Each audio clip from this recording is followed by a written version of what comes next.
Shalom, Israel. It's that time again. The I.S.U.P.K. under Commanding General Yahanna presents the Lord's 57th Annual Passover. That's right, the Lord's 57th Annual Passover, April 4th, 2026 in Houston, Texas. All Black, Hispanics, and Native Americans are commanded to observe the Lord's Passover. This will be the biggest Passover to date. You do not want to miss this. Fresh lamb, fresh wine, and bitter herbs as commanded by the Most High. Only $200 per person ages 17 and up. The biggest event of the year. There is only one Passover, and it's under Commanding General Yahanna. See you there, Israel. Shalom. Train for war, men of war, and warlike apparel. Prefer our leaders, can't get between us. Watch where you stepping. Hey, listen, brothers and sisters, man. If you like what you hear, hit the subscribe button, man. Subscribe to this channel. And also, please, go to ISUPK.com and pay your tithe. Drop me some cash so we can move around this planet like we need to, man, and do the things we need to do. Everyone west. Everyone west. Everyone west. Commanding General Yahanna here, I.S.U.P.K., the original I.S.U.P.K., 1969, Body of Christ. Here's what I want to tell you, man. Now, I want you to think about something for a minute. You've been studying the scriptures. You've been watching us on tape. You've been watching all kinds of camps on tape. And as you've been watching and studying, you realize that it's coming to the point where you got to put this into action, that you need to step out there on the street and handle that work. Now, here's what happens to a ton of brothers.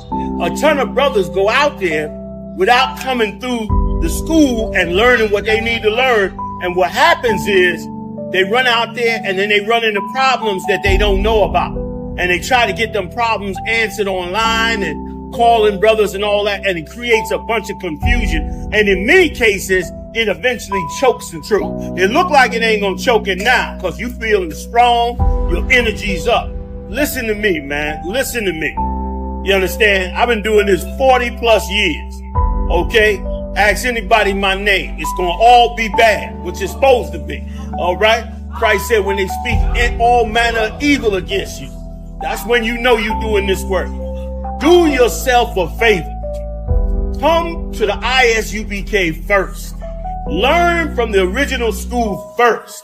Even if you think it's too militant or too this, too that, don't let anything block you from getting the pure knowledge first, straight from I.S.U.P.K. I'm saying this out of love because I'm seeing too many brothers fall. They're getting up on the cats. They're getting with their clique. Bring your clique here. And let your clique handle I.S.U.P.K. Because here's the deal. If your clique ain't strong enough to handle I.S.U.P.K., why would you go out on the street and get swallowed up out there? And if you feel like I.S.U.P.K. ain't got it all down, then you should be man enough, you and your crew, to come to us and lay down and break bread and talk about these scriptures. Ain't no harm gonna come to you. Ain't no harm come to a man that disagree with the truth. You ain't trying to harm us.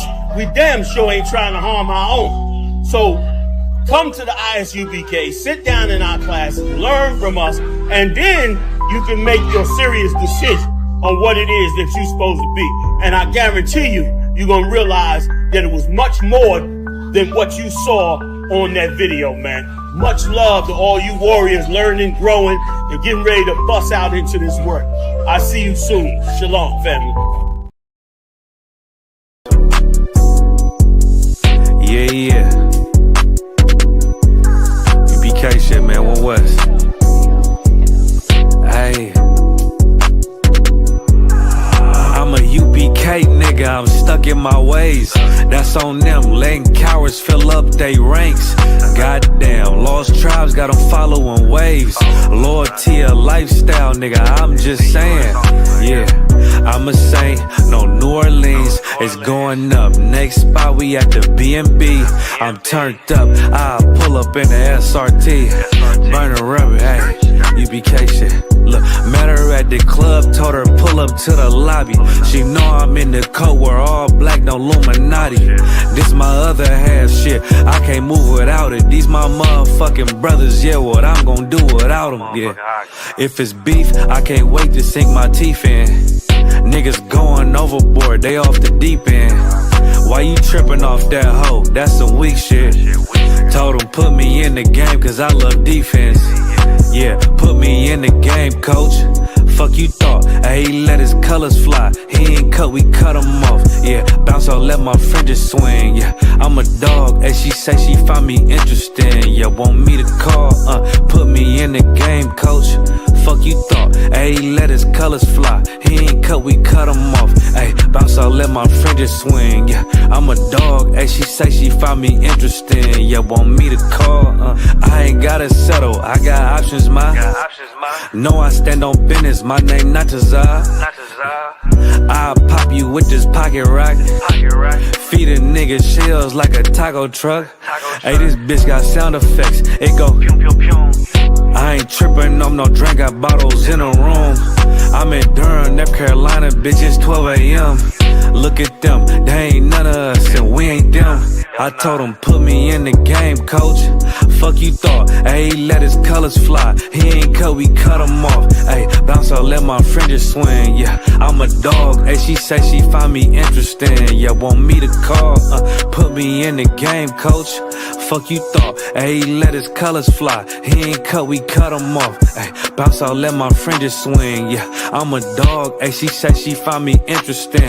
Want me to call, yeah, yeah. UPK shit, man, you already know what it is. It's the 55th annual Passover, man, turn up. We gon' do this shit the UPK way, not the other way. You hear me? Yeah. Shalom, Israel. It's that time again. The I.S.U.P.K. under Commanding General Yahanna presents the Lord's 57th annual Passover. That's right, the Lord's 57th annual Passover, April 4th, 2026 in Houston, Texas.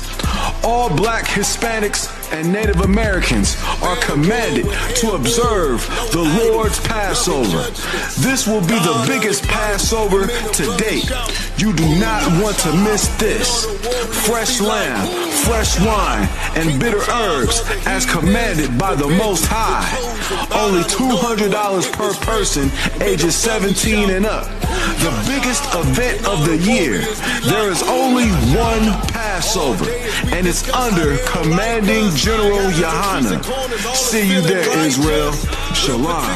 Nobody else there to compare to. Train for war, men of war, and warlike apparel. Prefer our leaders, can't get between us. Watch where you stepping. Hey, listen, brothers and sisters, man. If you like what you hear, hit the subscribe button, man. Subscribe to this channel. And also, please, go to ISUPK.com and pay your tithe. Drop me some cash so we can move around this planet like we need to, man, and do the things we need to do. Everyone west. Everyone west. Everyone west.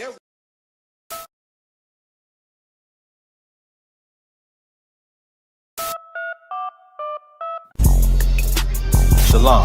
The I.S.U.P.K. Washington, D.C. School under Command General Yahanna now has a call-in hotline for any and every question that you may have about the Bible. Unlike the Christian church, we are here to teach the truth about the Bible. Call in and get your questions answered from the real priests and prophets of the Lord. Call 202-989-1950. That's 202-989-1950. Shalom.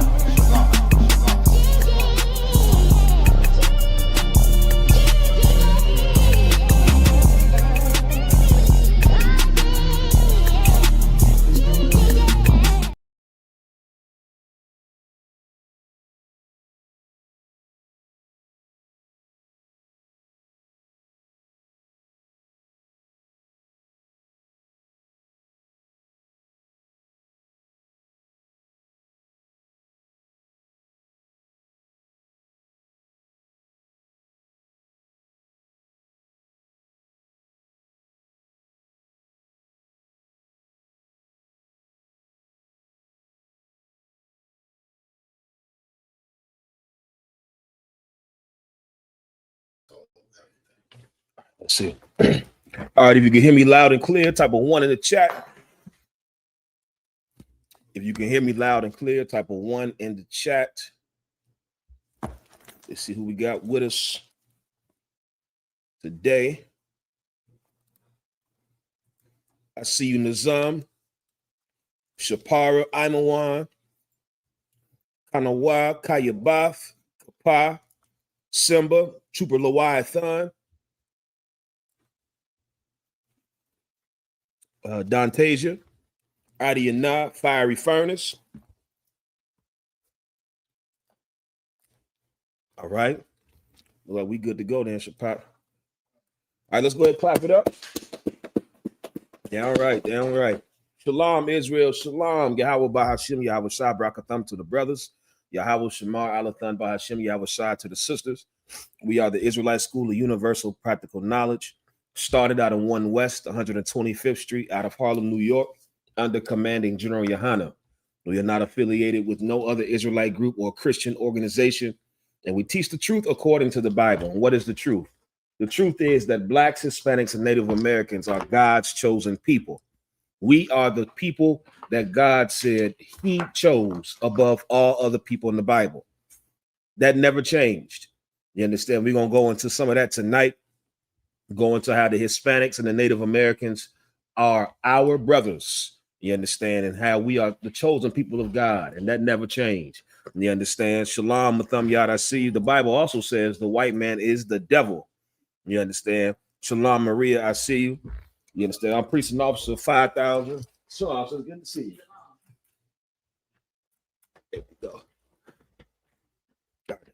I'm precinct officer 5,000, Kazaka Ahmad. I got precinct officer 500, Shapat Dayak, rocking and rolling with me. You understand? This is I.S.U.P.K, Washington, D.C. And tonight is the Tuesday night brotherhood class. And the topic of tonight's class is Thanksgiving is the celebration of illegal immigration. Thanksgiving is the celebration of illegal immigration. And what you'll find out is, brother, we live in a society full of hypocrites. And some of you watching right now, you may not even know you're a hypocrite. Some of you probably think that you're an honest, upright person. You're a good person. You do all the right things. You care for people. You probably don't even know that you are a filthy hypocrite.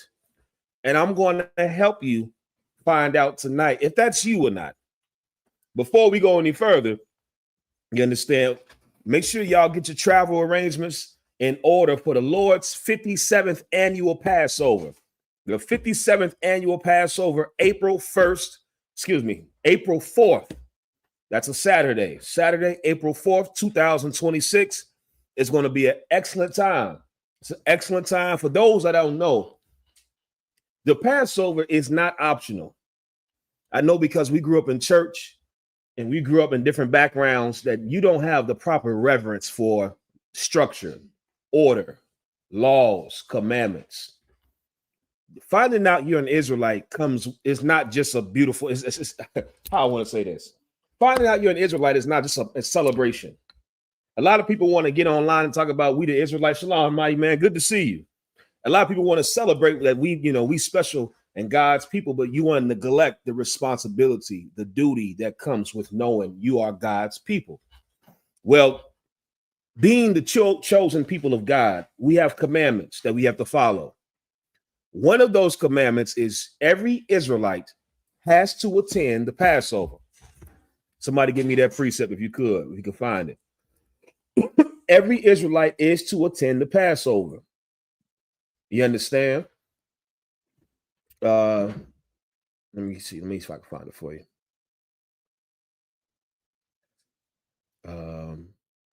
Possibly. Excuse me.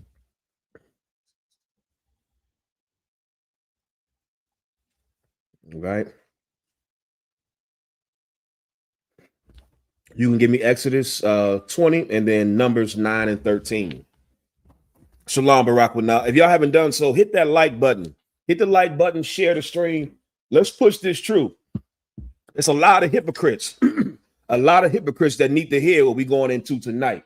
Chiefly you white people.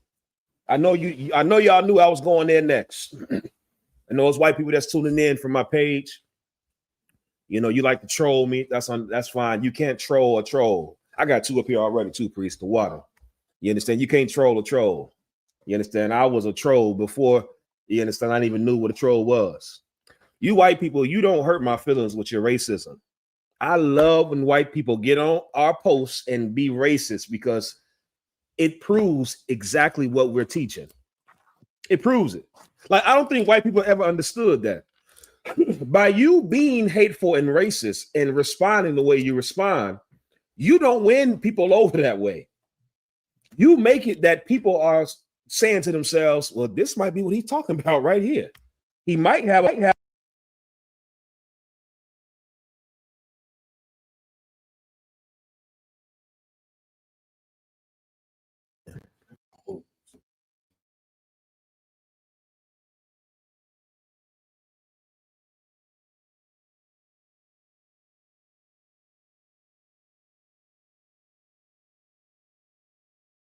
right.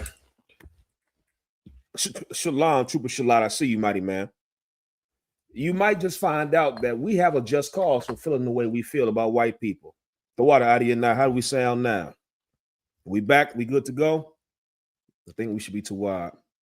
Right, please start me in the scripture in Exodus. Exodus 20. But let me hold numbers.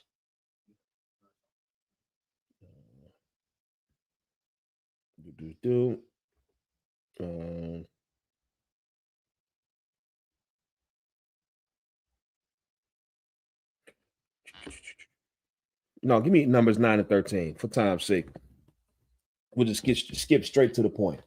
Numbers chapter 9, start at verse 12. Sound is good. Okay, the water king Pharaoh, Adiyana. Rolanda said, I love black men. I would hope so. If you black, Hispanic, or Native American, you understand? I would hope so. If you are a black, Hispanic, or Native American woman, that is the only man you're allowed to love. Right. You're not even allowed to love any other man outside of the man of your race. You understand? That's it. And if you're a black, Hispanic, or Native American man, you're not allowed to love any woman outside of your race. You thought it was optional. Again, we grow up in religions that don't teach a proper reverence for anything. The God of the Bible is not somebody that is accepting and understanding. The God of the Bible is not your mother. He's not your Christian pastor. He's not the church. The God of the Bible is a father. You know what I think of? You know, just an imagery in my mind. I think of James Evans on Good Times. You understand? A real old school father. You know, you didn't see him laugh too much. Had a strong face, a strong presence. You understand? That's the God of the Bible. Of course, I'm not saying James Evans, you know, is the God of the Bible. Don't get it twisted. I'm saying if you want to personify what that would look like, think of a strong father who took no mess. He didn't play around, but he loved his family. He loved his children. Well, when you have a father like that, you have to do what he says, or else you'll pay for it. Go ahead, Shapat. Like I said, when I think of it, just more of a situation pops up when it comes to a father. How the mother really don't care that you get in trouble, this, that, and the third. The father be like, yeah, leave him in there. Come like going to jail or something. You know what I'm saying? The father be like, leave him in there. Be good for him. Yeah. You know he might need to learn that. He might need to learn this lesson. You understand? That's the God of the Bible. And we're going to read some of these commandments. Rolanda said, so you guys don't celebrate Thanksgiving, I'm assuming. Damn right. We do not celebrate Thanksgiving. It would be an absolute travesty, first, to the God of the Bible. Secondly, to our Native American brothers and sisters. There are two holidays, brother, that let's take the Bible out of it. So I know everybody doesn't believe the Bible. That's fine. We can get to that in a second. But let's take the Bible out of it.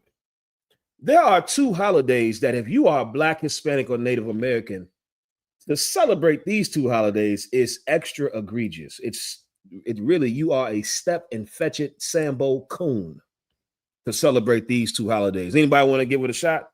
What two holidays that you don't need religion to tell you you shouldn't celebrate this if you are Black, Hispanic, or Native American. Shapak, go ahead. I would say 4th of July and Thanksgiving. Those are the two. Give them a hand. The 4th of July and Thanksgiving. That's right, Princess Kanawa. Thanksgiving and the 4th of July. That's right, C Windows 71. July 4th. That's right, Adiyana. Thanksgiving. That's right, Sathar. Thanksgiving. Spirit of Judah, 4th of July and Thanksgiving. See, y'all understand. You see how you knew it without me having to tell you. You understand? There's 2 holidays that outside of the Bible, outside of scriptures, just as being a Black, Hispanic, or Native American, you are a step and fetch it to partake in either one of those 2 holidays, because those 2 holidays are literally celebrations of conquering us. They're the literal celebration of we won, y'all lost. We beat you. We conquered you. You got to be extra just out of tune with everything, with who you are. And what you'll find out is, oh, that's Ramak. Okay, it's good to see you, Ramak. I couldn't recognize the picture. Yep, Ramak out there in Cali. Good to see you, brother.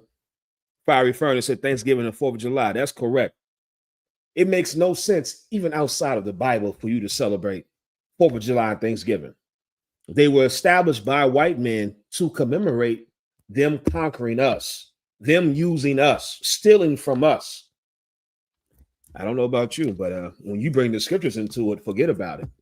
You're doubly evil when you find out God is against all the holidays. Right? Read what you have, please. Numbers 9 and 12. This is the book of Numbers, chapter 9, verse 12.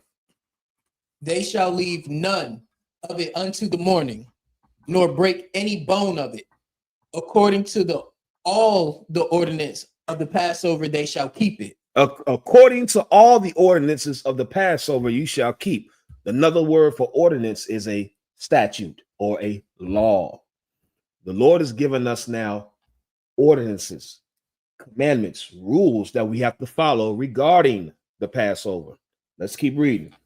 Okay. Verse 13. Shalom, Nayam. I see you, sis. Keep going, please. Verse 13. But the man that is clean and is not in a journey, and forbeareth to keep the Passover. Forbeareth is an old English word, means to not do it. You understand? If there's a man that is he's not unclean, he's not in a journey, and he does not keep the Passover, meaning there are provisions that many of you didn't know. There are a couple provisions, I think about 3, where if you don't make the Passover, there is a provision for you to have the Passover at a different time and place. Of course, that is established by the priest of God. You understand? Don't think this applies to you. This doesn't apply to most people, majority of people. If you're a man that's clean and you are not in the journey and you forbeareth, you do not go to the Passover. Keep reading. Even the same soul shall be cut off from among his people. Even the same soul shall be what? Shall be cut off from among his people. Shall be cut off from among his people. Type a yes or no in the chat. If you, hold on. Make sure I got it right. Keep reading. Come. Because he brought not the offering of the Lord in his appointed season, that man shall bear his sin. The water. I do have it right. Lewis Walter said, falsehood, racist, illiterates, you trash. And so that's how you respond to racist, is being racist. I think you give us just cause for being racist. Cracker, I think you give us just cause for being racist. That's how you respond to it. I mean, it'd be different if you came in here with love. Where's the love of Jesus, Lewis? Where's the love of sweet white Jesus?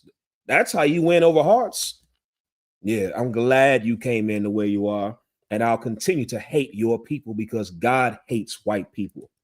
Look at how you act. Look at what you do. Look at what you say. You are a bully to people who do nothing to you. You terrorize people who do nothing but seek to have peace with you. You murdered 77 million Native Americans who taught you how to survive. And you still murder. for no cause. You can't help it.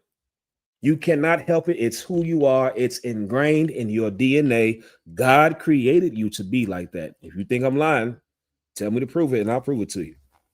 So now we just read it's a commandment that every Israelite is to make the Passover. You understand? You are supposed to make it to the Passover. It's a commandment, just like thou shalt not steal. Thou shalt not commit adultery. You can't get high. You can't eat pork, shrimp, crab, or lobster. It's a commandment just like the rest. And if you missed a Passover, you were cut off from your people, which means you would no longer be considered an Israelite. What would you be considered? If you were cut off from your people, what would you be considered? Go ahead, young man. A heathen. A heathen. Give me the word that Christians misunderstand. Go ahead. Sinner. No, not that one.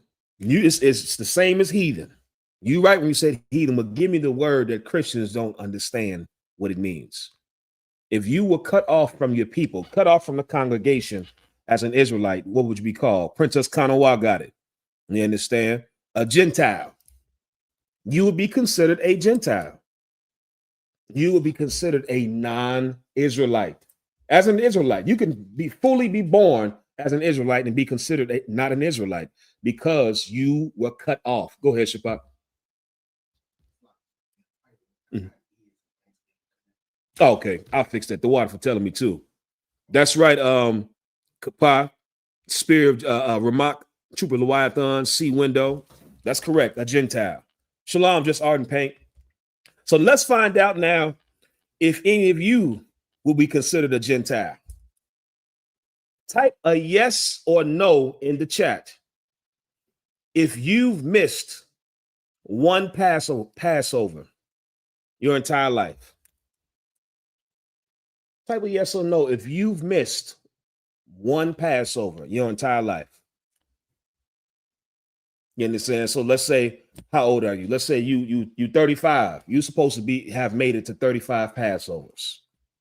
Type a yes or no in the chat if you have missed just one Passover in your entire life. Shalom, young man Tim, I see you. Look at the yeses coming in. It's a yes for me too as well if I was in the chat. Look at all the yeses.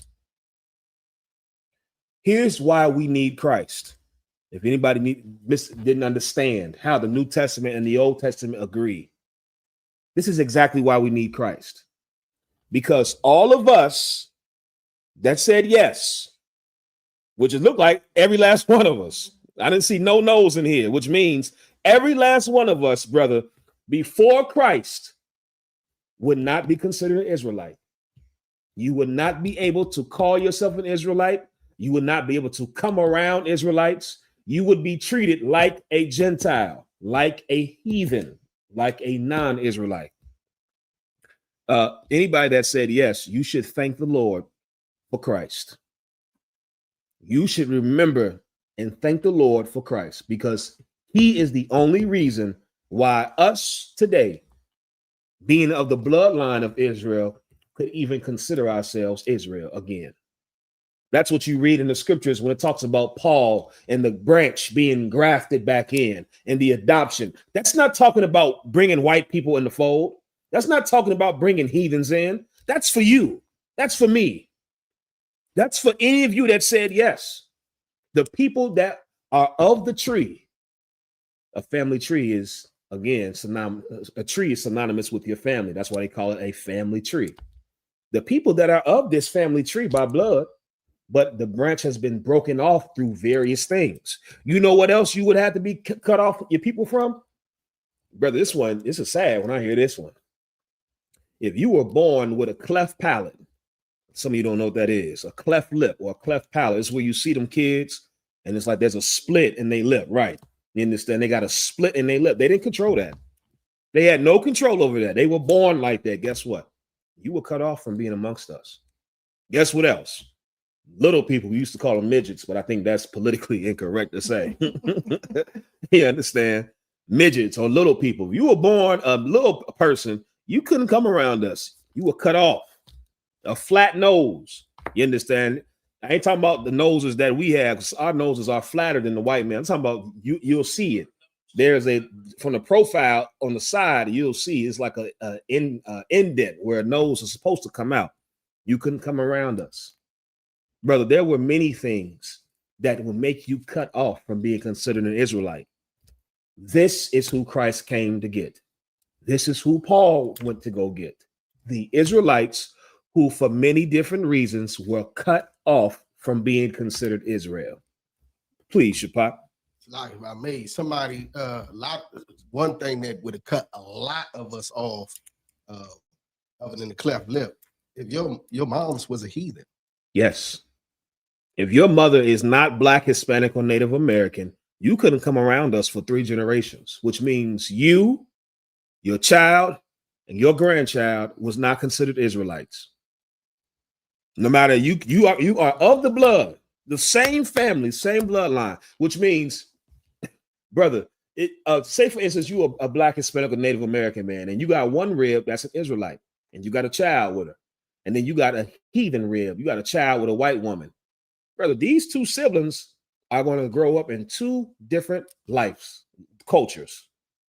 This child that's born from a Black, Hispanic, or Native American woman, they're going to grow up in the culture of being an Israelite.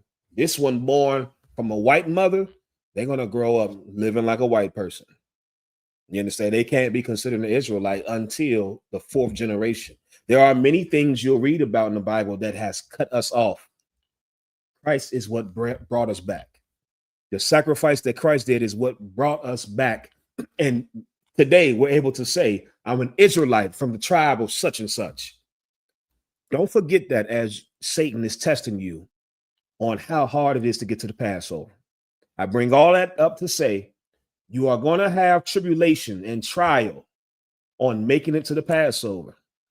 Just remember, it is an honor that we are even able to go today. It is not for the Lord, it's for you. Because there's a point in time, brother, where none of us could even be around such a holy event.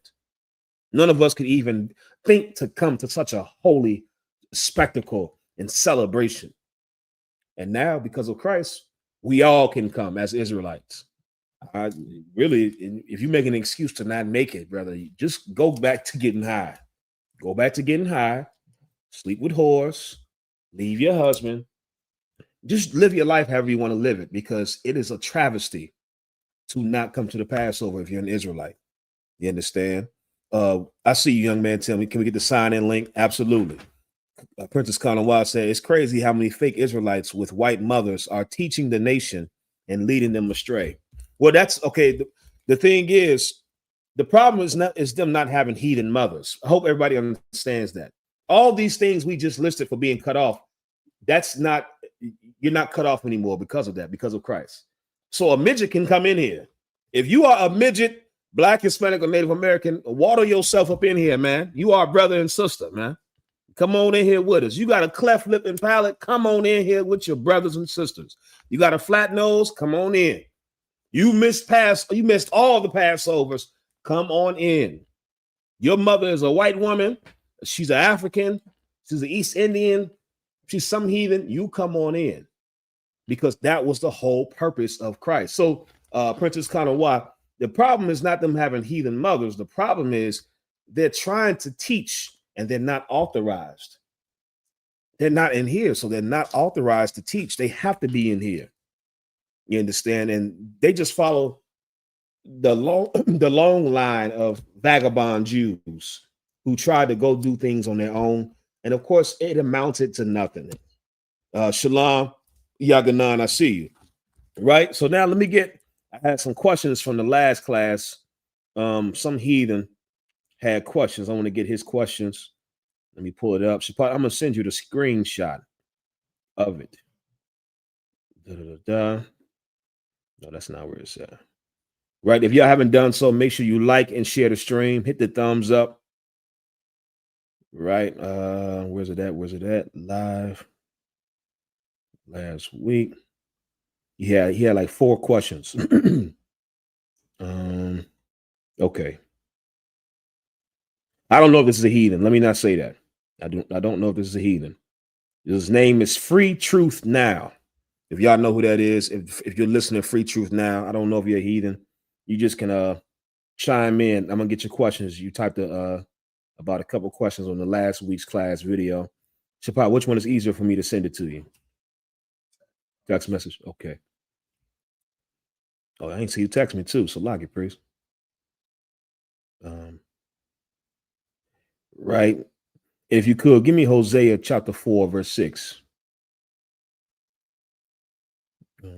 So I just sent it to you there. Got that. Shalom. Kiera, I see you, Kiera. Shalom. Shalom, Bobby Prasad. I see you. Right. So now this cat has some questions. We're gonna start with his first question. He said, I have some questions. What about the Asians? Okay, so now he asked that in response to the last week's class. Last week we taught that real love is choosing your own people. And of course, we went into who Christ came to save. And so he asked his first question is, what about the Asians? Let's go on to the Asians. You can hold that Hosea 4 and 6. We're going to go straight to these precepts, right? Get me,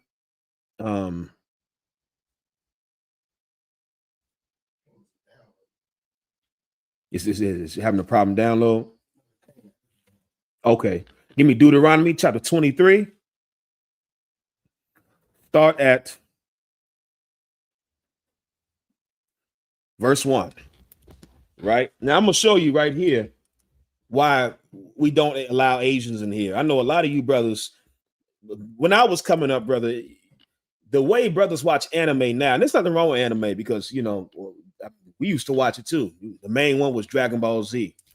But brother, I don't know at what point where anime became so mainstream amongst black men. Well, it is, and that's no problem. The problem is when you love anime and the people who make anime. A lot of you brothers, you love that anime, and because of it, you fantasizing over Japanese women. You're fantasizing over Oriental women for whatever reason. You're wrong for that, brother. And if anime is causing you to fantasize over their women, then you should not anime no more. You should leave the anime alone, brother. You understand? I found out in the world, brother, some cat told me that they have anime porn. Meaning you ain't watching regular human porn, you watching cartoon porn. The cartoon characters are having sex. I said, brother, the white man has created deviancies that you just really like, what the hell? What's going on? What's going on? You getting off on cartoons having sex? Brother, something is off there. Porn is already off, but something is extra off. Listen, you are not allowed to love the Asians. You're not allowed to love the Japanese, the Koreans. You understand, the Chinese. A lot of y'all into that K-pop. I remember when I was in high school, there was a black girl, and she was the only one. We didn't even know what this was at the time. Again, none of this Asian culture wasn't mainstream. And I remember she was into K-pop, and she had a poster of 4 Asian boys that looked like little girls. I'm like, what? And I'm like, this is what you into?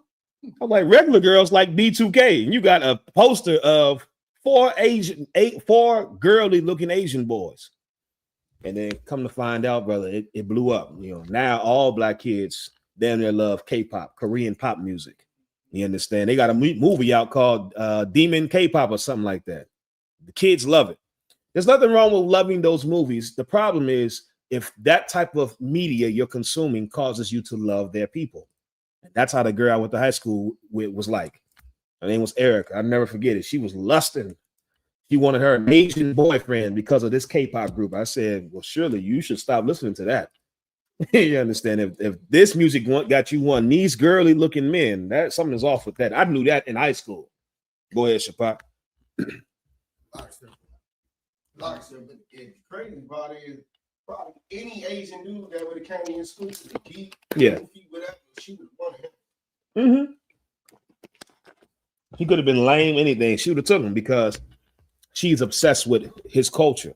And that's why knowing your culture and having your own culture is so fundamental to a proper self-esteem. When you don't have your own culture, brother, it takes away the thing that every person needs to have a self-worth. When you know you have a culture, when you know you have a language to your own, you're not easily fascinated now with other people's culture. Now what you can do is you can start to compare your culture with theirs. Brother, finding out I'm an Israelite, Now I can compare my culture to everybody else's. And guess what I found out? Nigga, there's no culture better than the Israelite culture. We're cleaner than everybody else. We smell better. We dress better. We're kinder, more compassionate, more honest. Israelite culture is superior to everybody else's. But imagine now you're growing up not knowing who you are. You don't have anything to compare. So all you can do is just admire. Anytime somebody show you something new, it's fascinating. Oh, see, because in my house, we don't use a fork. We use chopsticks. That just blew your mind. A nigga using 2 sticks to eat food is mind-blowing to you. Okay, whatever. Well, in my house, we don't use chairs. We sit on the floor crisscross applesauce. That was so mind-blowing to you. And you'll see it. Even celebrities. Listen to what the things they brag about. They brag about other people's culture as if it's special. Jay-Z is notorious for that. I'm with the mob guys sipping Mai Tais, and it's like, nigga, okay. Like, that's special to you only if you don't have a culture. You understand? Having a culture now makes you look at everything else like that's not, and it has nothing to do with what my people do, right? Trooper Leviathan said Asian men are getting afros in order to look like Judah. Exactly. And that's the flip side. While you admired by their weak culture, whole time they behind closed doors trying to look like you. They getting their hair pipe cleaners trying to look like young man Zola in there. Straight up. They getting pipe cleaners in their hair and all type of chemicals and washes to get their hair to look just like that. He just woke up and his hair is like that naturally. That's superior, brother. And you admiring them, and they sit in the salon for 12 hours to get this right here. Yeah, I think I know what's better. I think I know very well what's better. Go ahead, brother. Just wait until y'all find out that the Asians getting locks. Oh yeah, I seen that too. Looking like yarn, looking like matted yarn. Don't even look right. You can have it. Please read what you got. Let's get the scripture. Khan. This is the book of Deuteronomy, chapter 23, verse 1.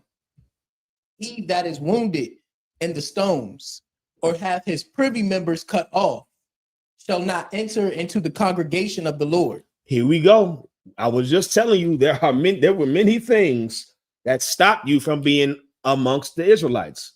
Here's one of them. A brother that is wounded in the stones. Anybody know what that means?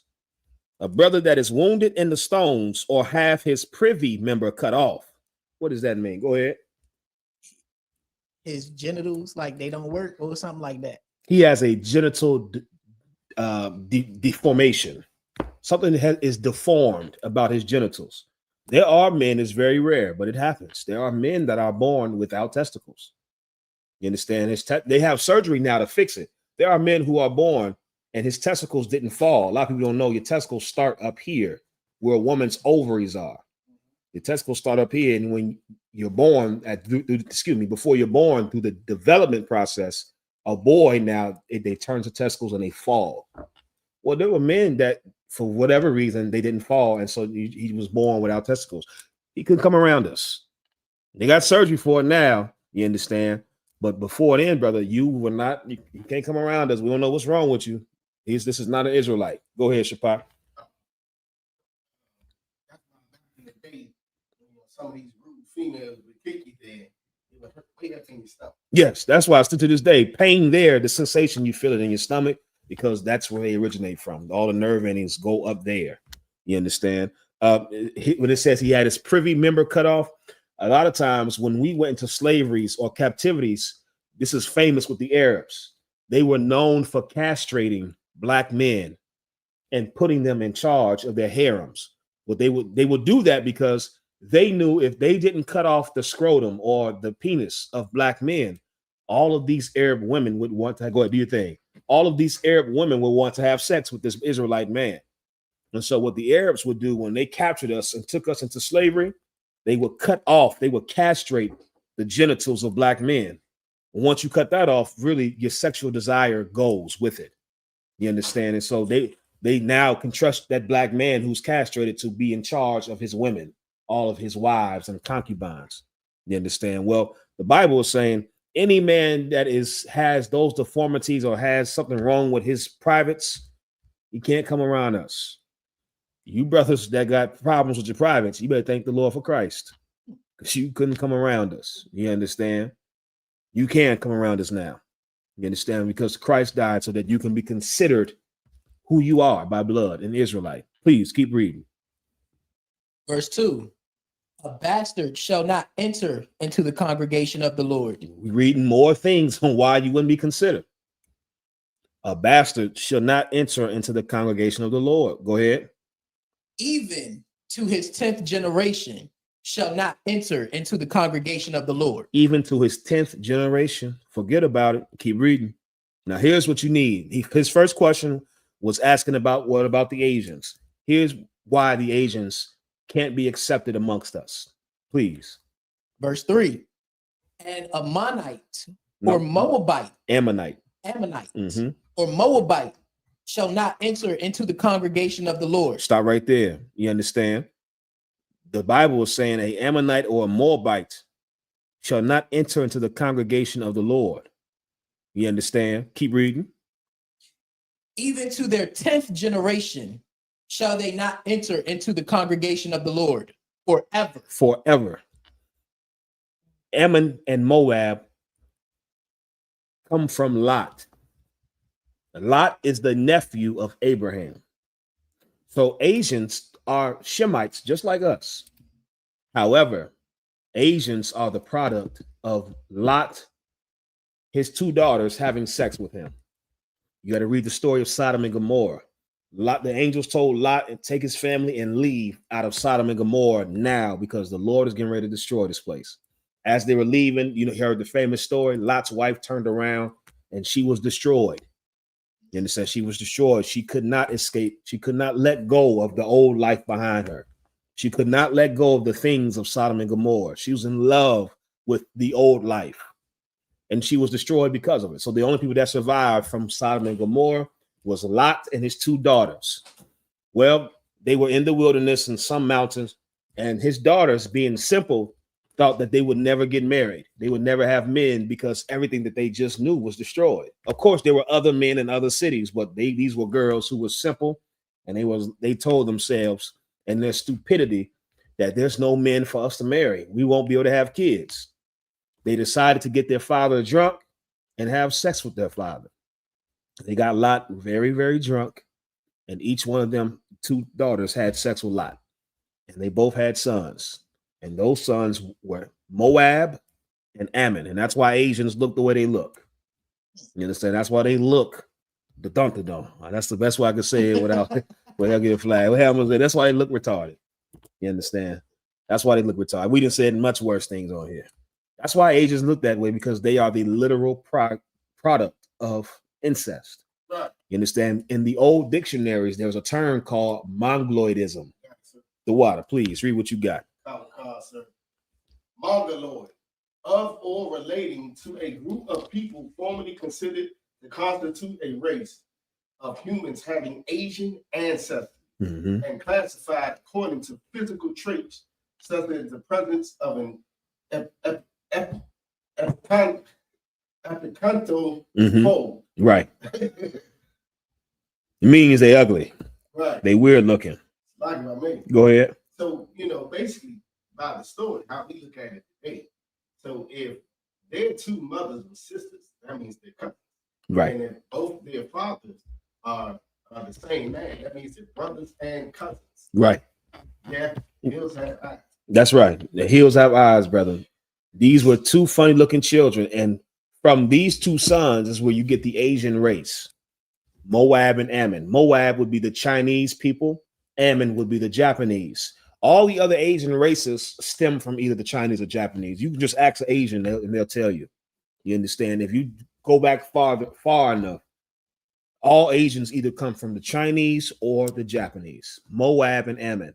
So to answer the brother's first question, they cannot come around us. The Lord said they can't enter into the congregation. They're not Israelites. You understand? They can't enter amongst us. Trooper Lewiathan said, what's the scripture meaning of a bastard? That word in the Hebrew is mamzer. You understand? A bastard in the Hebrew, what you would call in English a mamzer. And that is a couple of things. A child of incest. You understand? So that happens a lot. You understand? Where You got some nasty, deviant father who had sex with his daughters and got her pregnant. Those children can't come around. Those children will be considered a bastard. They say, or a brother and sister having sex, or immediate cousins having sex. Those are bastards because they are children of the product of incest. A bastard is also a child who was born with a heathen mother. You understand? A heathen mother. So again, these are things that, like we was reading before, if you had a heathen mother, you couldn't come around us. You were considered a bastard. You understand? Which shows you how important it is for you to marry a woman of your own race. Of course, if you have a heathen mother, you can come around. Now, don't get it what I'm saying twisted. I'm just showing you it's still a sin to have sex with a woman outside your race. However, the children won't be punished because of your lust. Those Israelite children who got a white mother or an African mother, they can come around us. You understand? But you will pay for the sin of having sex with a non-Israelite woman. No sweat, Trooper Leviathan. Shalom, give back what you stole. I see you. Shalom, Yaquar. Right, so now let's get his second question. That's right, Trooper Shalat. Japanese and Chinese. So let's get the brother's second question. Oh, Carlson. Question 2. The Bible says the sins of the father should be forgiven in 3 generations. It's been many since slavery. Why hold the grudge if God says you shouldn't? Of course, when he's asking that, he's not talking about us. Who is he referring to? Asian. No, not Asians. He's talking right here about white men, because nobody talks about holding a grudge against white Asian people or black people. He's talking about white people. So he wants to know now why are white people forced to pay for their crimes of their forefathers if the Bible says the sins of the father are forgiven after 3 generations? Somebody give me the immediate answer why. Go ahead. It was kind of touched on in class yesterday. They have perpetual hatred towards us, and those generations have never stopped. The water. That's what you need. I will go there. That would be probably about the 3rd or 4th scripture in my list. That scripture, Ezekiel 35:5. You are absolutely correct. You want to go somewhere else before that, Shapat? Where would you go before? Shalom Tashara, I see you. Where would you go before that to show that white people's forefathers' sins are not forgiven? They're not forgiven after 3 generations, and they have to pay. Wait for it to pop up, but I'm just answering the question. No sweat. Obadiah, chapter 1, verse 10. What you got? For thy violence. It popped up. All right. This is the book of Obadiah, chapter 1, verse. For thy violence against thy brother. You gotta read it. I would go there 4th, probably after the perpetual hatred scripture that young man Zolan was referencing. Here's where you got to go first. Give me Psalms 147 and 19. This is where you have to go first, and why. Let me read this question again. Make sure I'm reading it right. He said the Bible says the sins of the father should be forgiven in 3 generations. It's been many since slavery. Why hold a grudge if God says you shouldn't? Ramak, Isaiah 14 and 21 is the second place you should go. The first place, though, is this. And you have to understand what he's asking. Rolanda said, so would you consider Haitians, Jamaicans, and Africans are people as well? Haitians and Jamaicans are Israelites. Haitians are the tribe of Levi. Jamaicans are the tribe of Benjamin. Africans come from a different forefather than us. We come from Shem. Africans come from Ham. So Africans will not be the same as black people, so-called Negroes, Haitians, Jamaicans. So yes to Haitians and Jamaicans, no to the Africans, Rolanda. Please, whoever got it. Psalms 147 and 19. It's the book of Psalms, chapter 147, verse 19. He soweth his word unto Jacob, his statutes and his judgments into Israel. He hath not dealt with any nation. As for his judgments, they have not known them. Praise ye the Lord. This is what you need right here to answer this question. Why hold the grudge if God says you shouldn't? The Bible says the sins of the father should be forgiven. because the only people that are able to sin are the people that were given the law. Right. Precept. The only people that are able to sin are the people that are given the law. Precept. Come on now. Stay with me. It's not hard. What's the precept? What's the scripture you need to prove this? The only people that are able to sin are the people that were given the law. I gave you I'm damn near giving it to you.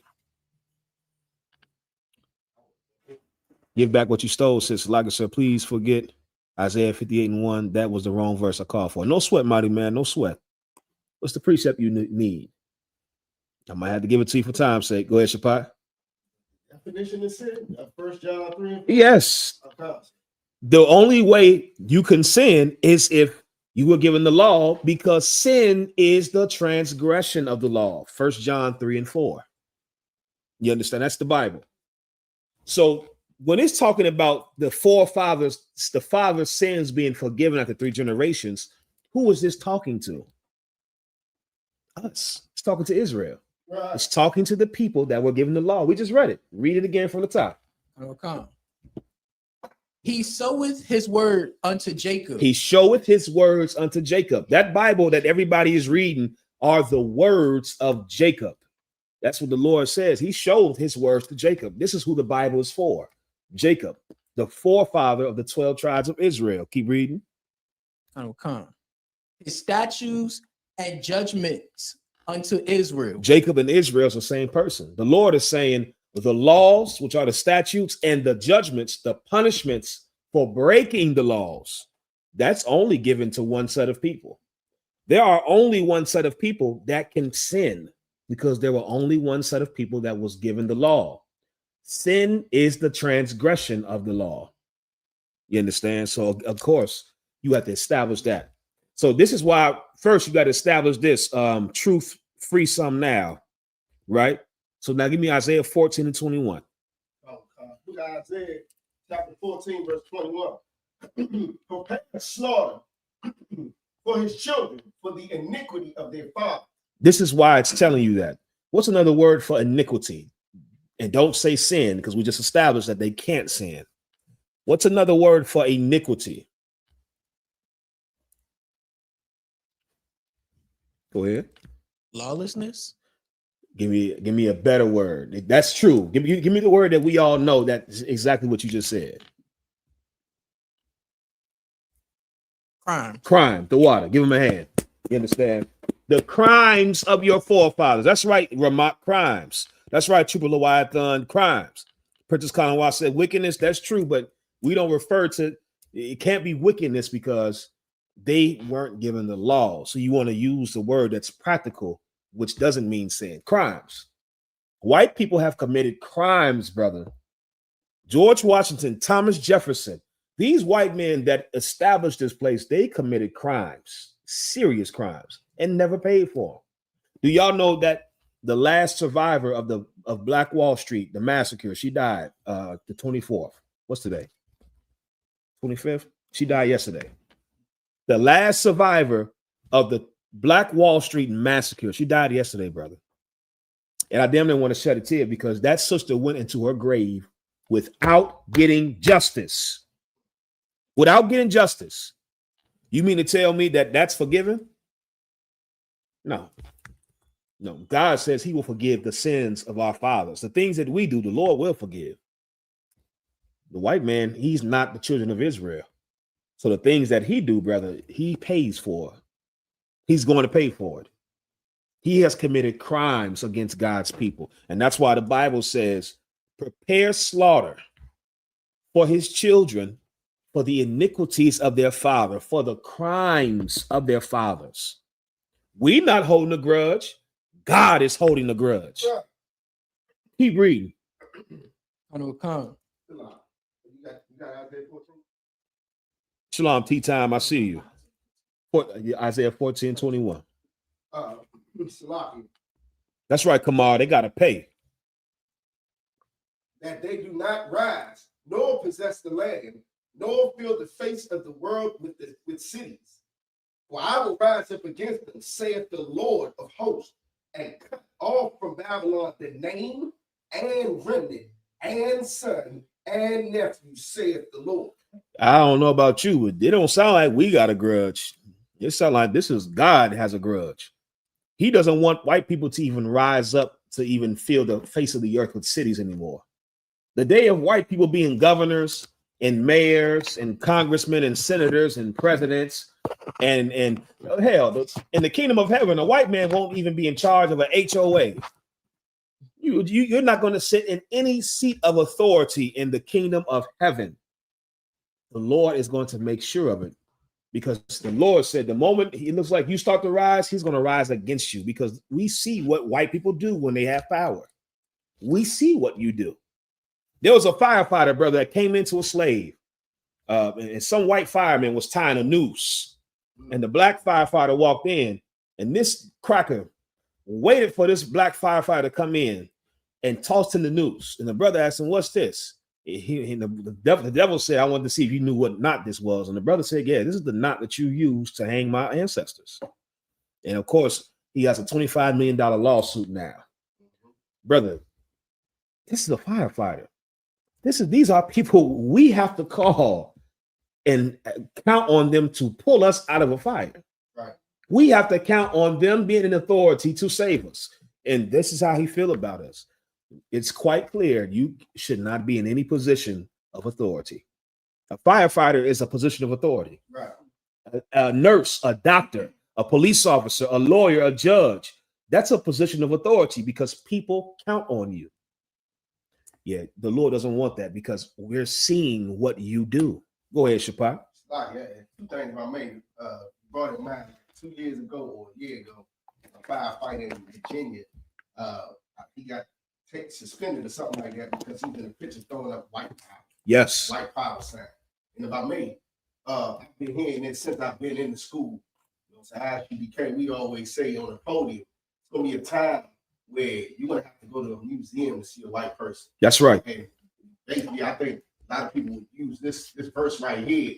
It's saying where it says verse 16, where it says, "Is this the man?" That's right. That we used to fear. Right. Our kids, grandkids will be looking at this thing in the museum. Right. Like we used to fear him. Right. He's the one that ruled over us. Brother, can you imagine any brother or sister that's from the tribes of Gad or Reuben, the Native Americans? Imagine hearing the stories of Thanksgiving and the slaughter and the 77 million Native Americans, and then we in the kingdom and they got to look in the museum. This troglodyte murdered 77 million of us. It's not going to be believable. You understand? Because, brother, when you finally see that these people are nothing, it's going to be embarrassing, damn near, to know that this is who ruled over us, because there's nothing about them. It shows that they were capable to rule over us. It's embarrassing now when you come into the truth. Brother, when you come into the truth, I damn near can't even work a slave, because to see a white man in any position over me, it just, you understand? Some of us don't have it all together up here. You understand? And brother, just to see a white man, hey, we need you to go sweep. I need you to shut the fuck up. You understand? Like some of us is not there yet. You understand? You come into the truth when you find out like there's no way in hell that these people are over us. It doesn't make sense. Go ahead, Shapai. I watch them all day, every day in the city, and all of them are goofy. Yeah. Incompetent, goofy, unqualified, DEI hires. That's what you are. Every white man in authority, every white man and white woman in any position of authority is a DEI hire, because you're not qualified to sit in that position of authority. You abuse power. You're corrupt. You're full of hatred and racism. And every time you get power, you don't use power to uplift people. You don't get power and help people. You get power and you hurt people. You get power and you destroy communities and cities. That's what you do with power. It only makes sense that we go off of your character like you want us to do. You said, don't judge you by the color of your skin, but the content of your character. If we looking at it, you are people that the Lord said should not rise and fill the face of the earth with cities. That's why the Lord said, prepare slaughter for the children, for the iniquities of the father. You understand? That whole forgiving the sins of the father to the third generation, that's for us. That's for us. Because again, the law was given to us. The Lord not forgiving none of the white man's crimes. He's not forgiving them. That's right, ID, and not like and share the stream. You understand? Fiery Furnace said, handmaids and servants, general laborers in the kingdom of heaven, slaves, straight slaves. Shalak said, I'm struggling with my black female director, Salaki. I understand, brother. She probably got the spirit of Esau in her. Usually when you struggle with your own people in positions of power, it's because they're too much like white people. That's what you'll notice. Just think of any time you've had a problem with black, Hispanic, or Native Americans in the slave at your workplace that were over you. And just look at the behavior and think about it. It's because they were like the white man. Go ahead, Shapat, and then let me get the young man. Salaki, sir. I got another precept that will show why the Lord was not talking to them. Yeah, please. It's the book of Amos, chapter 3, verse 1. We got a white man in the chat. He's back. Shalom, Andrew. You know, Andrew, brother, he sent me a friend request 2-3 weeks ago, and I accepted it. And, you know, Andrew, I would definitely love to get you on a stream and have you ask a couple questions on live, Andrew. If you're not too scared to do that, I would definitely love to get you on here with us and ask you a couple questions whenever you get ready. Not tonight. You understand? Not tonight, of course. I want to give you a, preparation time or whatever you need. But Andrew, Andrew seems like he's someone that we can have a discussion. Oftentimes, white people are too, what's the word I want to use? Argumentative. They're not even argumentative. I don't mind argumentative, brother. Too delusional. A lot of times, white people are too delusional to even have a conversation. Because I don't mind argument. I meet argumentative people all the time. I'm argumentative. But there's a certain type of delusion, brother, where you are wasting your time having a conversation with them. Right. Andrew's a white man who does not seem as full of delusion as the rest of his people. So it would be very interesting to sit down and ask him questions and have a discussion. And hopefully he said he's down. He said, oh, no, that sounds great. That's fine. So Lord allow, we can get him on next week and ask him some questions. Everybody have some questions ready for the white man. You understand? Whatever questions you ever want to ask a white person, you understand, without being at the slave, you bring them. Andrew said, I think white people might be a little upset at the idea they're going to be a slave. And Andrew, let me help you. If white people had an inkling of justice in them, a white person can hear what's going to happen to them and say, fair enough. Somebody that had an inkling of true justice and law and order in them, they would see what their people have done all over the earth and hear what's getting ready to happen to them by the hands of God. And they would say, you know what? Fair enough. Brother, how many times as Black, Hispanics, and Native Americans, somebody do something to you and then it reminds you of what you did and you be like, I deserve that. Yeah, so you can tell yourself, I had that one coming. Yeah, two. That's my favorite one. Touche, my nigga, touche. I had that coming because we have a sense of justice. We can understand, you know what? I did just do that to somebody else and they just did it to me. I got to take that. White people don't have that.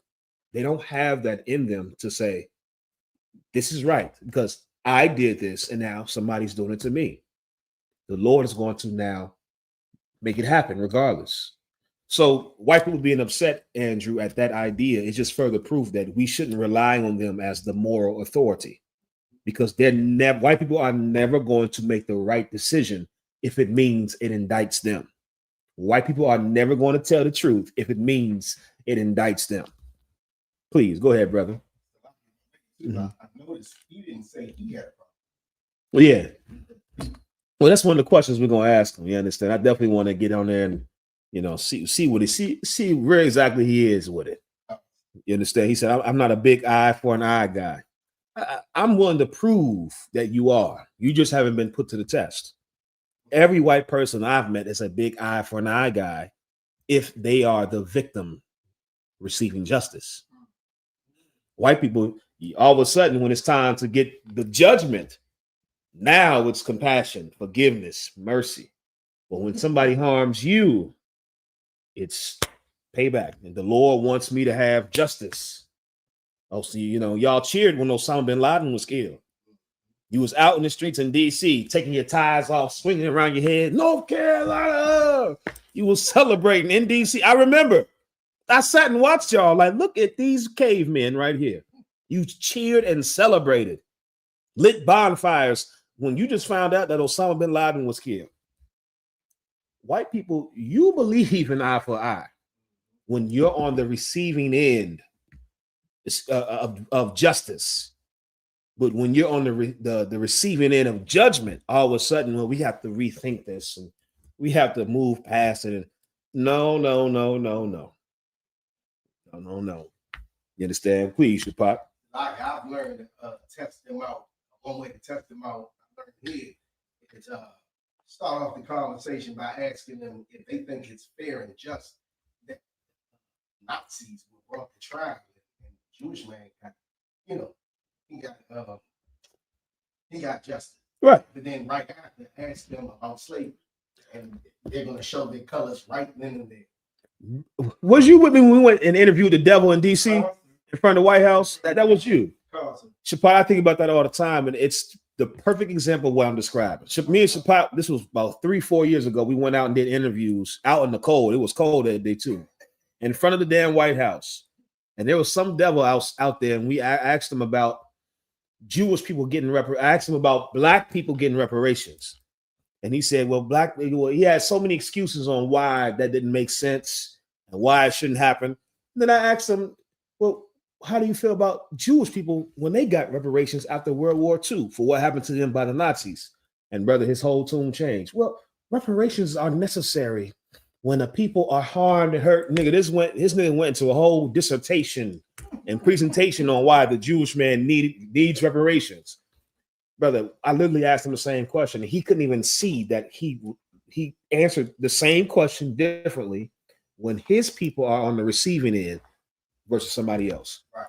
These are people that you cannot count on to view things objectively, to view things truthfully, because if it indicts him, he will never see it that way. That's why we need somebody that is the greatest judge, because he's going to execute righteous judgment, regardless of how white people feel. You understand? You white people got mad because a black girl played a mermaid. I don't think we should go off of how y'all feel about anything. You got upset because a black girl played a mermaid in the movie. Please, you had the precept, and then we're going to get young man Zolan, please. Book of Amos, chapter 3, verse 1. Hear this word that the Lord has spoken against you, O children of Israel. That's right. Against the whole family, which I brought up from the land of Egypt, saying, you only have known of all the families of the earth. That's right. Therefore, I will punish you for all your iniquity. That's right. Only an Israelite can sin. Only an Israelite can be forgiven. Everybody else, they commit crimes and you have to pay for crimes. That's just it. It's straight like that. Everybody else, you commit a crime, you got to pay for your crime. White people never paid. They never paid for it. Please, mighty man, give me what you got. I had something to go with the corporate black person who might have a devil spirit in them. Yeah. And it had me thinking. A couple days ago, I did a moving job with a man who I've been working with since I was maybe like 10 years. Right. I've been working with him for about 10 years. Mm-hmm. And he was telling me about how his son works a corporate job and how us as black people, we don't get the recognition, and we always going to be below the white man in the corporate setting. Mm-hmm. And then he went into how we should be as young people growing in the corporate America. Right. He was saying like we should look like our CEOs, we should shave our face and get shape ups, and we should copy the mannerisms of our higher ups. And that's typically what we run into when we run into brothers and sisters in the corporate setting, right, who are higher on the food chain. Yeah. They act and they move and they look just like Edomites. Yes. That's the problem. Go ahead, sis. Please. That's the problem. Let the sister go, and I'm gonna chime in what you said. So it's interesting because I am in leadership where I work. And when I go to work and I dress like this. Right. So I wore my jacket that says my husband is my Lord. And of course, I always wear my earrings. So people always looking. Yeah. And they ask me questions and they're like, you a Jew? And I'm like, yeah. So a white man asked me at my job, and I said, yeah, I am a Jew. Right. And he was like, just asking me questions, but they are amazed. And you can tell in their face, I don't fit in. Yeah. You know, they don't care for how I dress. You know, they don't like the fact that they've asked me questions and I'm telling them about, you know, yeah, I'm a Jew. That's right. This is what I follow. I don't do any holidays. So when they celebrate the holidays, I don't Don't participate. partake, yeah. Yeah. So it's definitely like they want us to dress like them and we don't fit in. So Give this sister a hand. She just said what I was getting ready to say. I was getting ready to share experience of mine. This sister right here is the proof that you niggas are cowards. And I'm gonna call it what it is. You're bitches, man. Because you think in order to get ahead in life, you have to sell out. This sister just said she's in leadership and she dresses how she's dressed right now. One West. I'm gonna tell you a story. Brother, when I started growing my hair out and my beard, and I remember I went to my mom's house, and her and my granny, her mom was like, "Nigga, you ain't gonna get no good job looking like that. You have to cut all this off and cut your hair." I was looking rough. You understand? It was looking real rough, and I was like, "Nah, I'm not doing that." Brother, a couple months later, I got a slave that made more money than both of them put together, and I went and told him too. I said, "Yeah, you know how much money I make?" And he was like, "What?" I was like, "Yeah." I was like, "I make," and showed how much I made, making what they both made together. And it reaffirmed to me. And then I went back and told them not to brag, but to show them, you are a coward because you told me that I had to assimilate. You told me that I wouldn't be able to do this looking the way I look. You told me that I had to shave this off, I had to cut my hair. I had to be something other than who I am to do it. And I did it exactly how I look. One thing I'm gonna tell you something, man. For those that compromise, you're going to feel very stupid when you encounter somebody like this sister or myself or the brothers and sisters in here. When you encounter us in the workplace and you see that we're right here with you and we didn't compromise, you're going to feel stupid because you're going to realize, oh, I was talking like this for nothing. I did all this for nothing. I bent over for nothing. Yeah, you're compromising for nothing when you don't have to do that. There's many of us that is proof you do not have to be like the white man to be successful. You don't. And furthermore, you shouldn't want any success that requires you to be like the white man. That's you got to damn near change your metric of success. Anything that's going to require me to not be of my culture and my people and has to be like you, I don't even want it no more. I don't want it. I'm gonna have to pivot to what I think is successful. That's how you should look at it. Go ahead. You had your hand raised. Go ahead. Like I wanted to piggyback on what you said. Like maybe a few months ago, I was working at my slave security officer. Right. And they were telling me that we had an audit coming up. And the big boss was going to be coming to my site. So I needed to have my hair cut, shape up, beard trimmed. Right. I told him no. Yeah. That's it. No, I'm not doing that. My supervisor, he got tight, but I was like, look, I'm not gonna do it. Yeah. Like, I'll probably wear a headband, I wear my hat. Right. But I'm not gonna compromise myself for them. Yeah. And what did they tell you? He said, just wear the hat. Yeah. Brother, I was notorious for that when I was in security. Yeah. Yeah. He shoot me off. Yeah. Like, nigga, I'm going to put this hat on and that's as good as you're gonna get. I was thankful when COVID came around, brother, because they made sure they said, yeah, just put the mask on. Just put the mask on. The higher ups are coming. Just put the mask. I'll put this mask on for you, but you know I ain't touching this hair and this beard. I was like Chris Tucker in Money Talks when Charlie Sheen was like, and do something about that hair. F you, white boy. I ain't touching the dude. Nigga, that was me. You're right. This tub better be clean too, dirty white boy. Brother, that was me. And this should be you. You don't have to be like the oppressor to get ahead. Being like him is not getting ahead. No matter what the perks you receive from being like him, you're getting behind. You're getting underneath, right? So now where we at? So that answers this question about why white people holding a grudge and you know them being forgiven. God is going to pay them back for their crimes. What was this next one? Question 3. Why are Ethiopians excluded? Why? They are mentioned in the Bible, and the Queen of Sheba even married Solomon. First thing, give me Zephaniah 2:12. You got it? Perfect. Hold that. I'm gonna tell you why Ethiopians are excluded, and then I'm going to let me first tell you that There's nowhere in the Bible that says Queen Sheba married Solomon, Right. or they had sex, or they had a child. Right. I've had this conversation with you Ethiopians and you Benjamites that are Rastafarians. That's nowhere in the scriptures.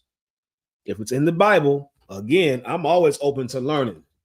Tell me what scripture that says Queen Sheba of Ethiopia and Solomon had sex, they got married, or they had a child. You'll never find it because that did not happen. Go ahead, Shapat. Like, if I may, when it comes to King Solomon, in these First Kings 11, when it says about all his wives he had, it even kind of like try to give off of the wives. I believe it's spoken a couple of them had like a little statue. Right. I don't know if it said their names, but if Queen of Sheba was one, I'm pretty sure it would have said the Queen of Sheba. You know what I'm saying? It mentioned her when she came to see Solomon. Why wouldn't it mention that they had a whole child or had sex or got married? Right. It mentioned her coming to see Solomon to find out the wisdom of how he built such a great kingdom of Israel. Just because they never had sex. That's a lie. That was history created by the Ethiopians to try to justify the lineage of Ethiopia. Here's the problem, Ethiopians.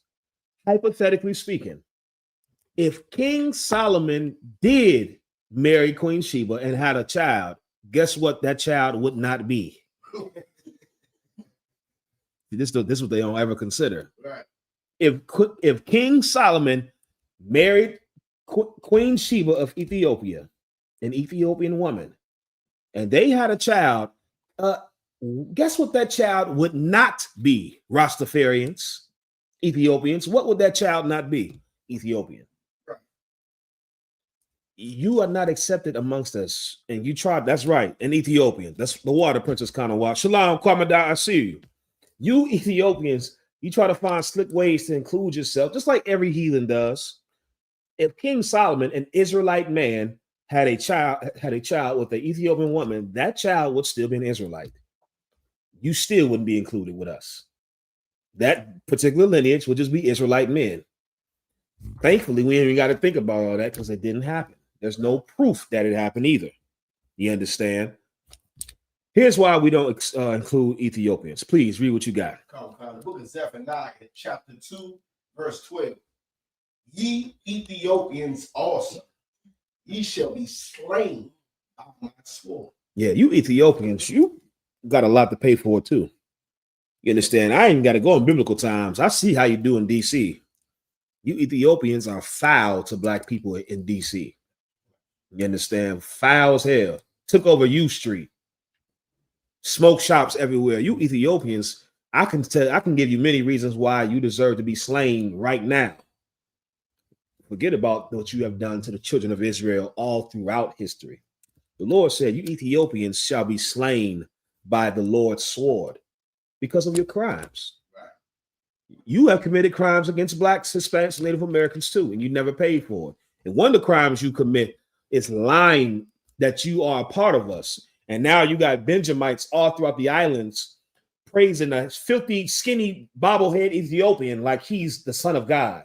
Haile Selassie and I. Haile Selassie couldn't even feed his own people in Ethiopia.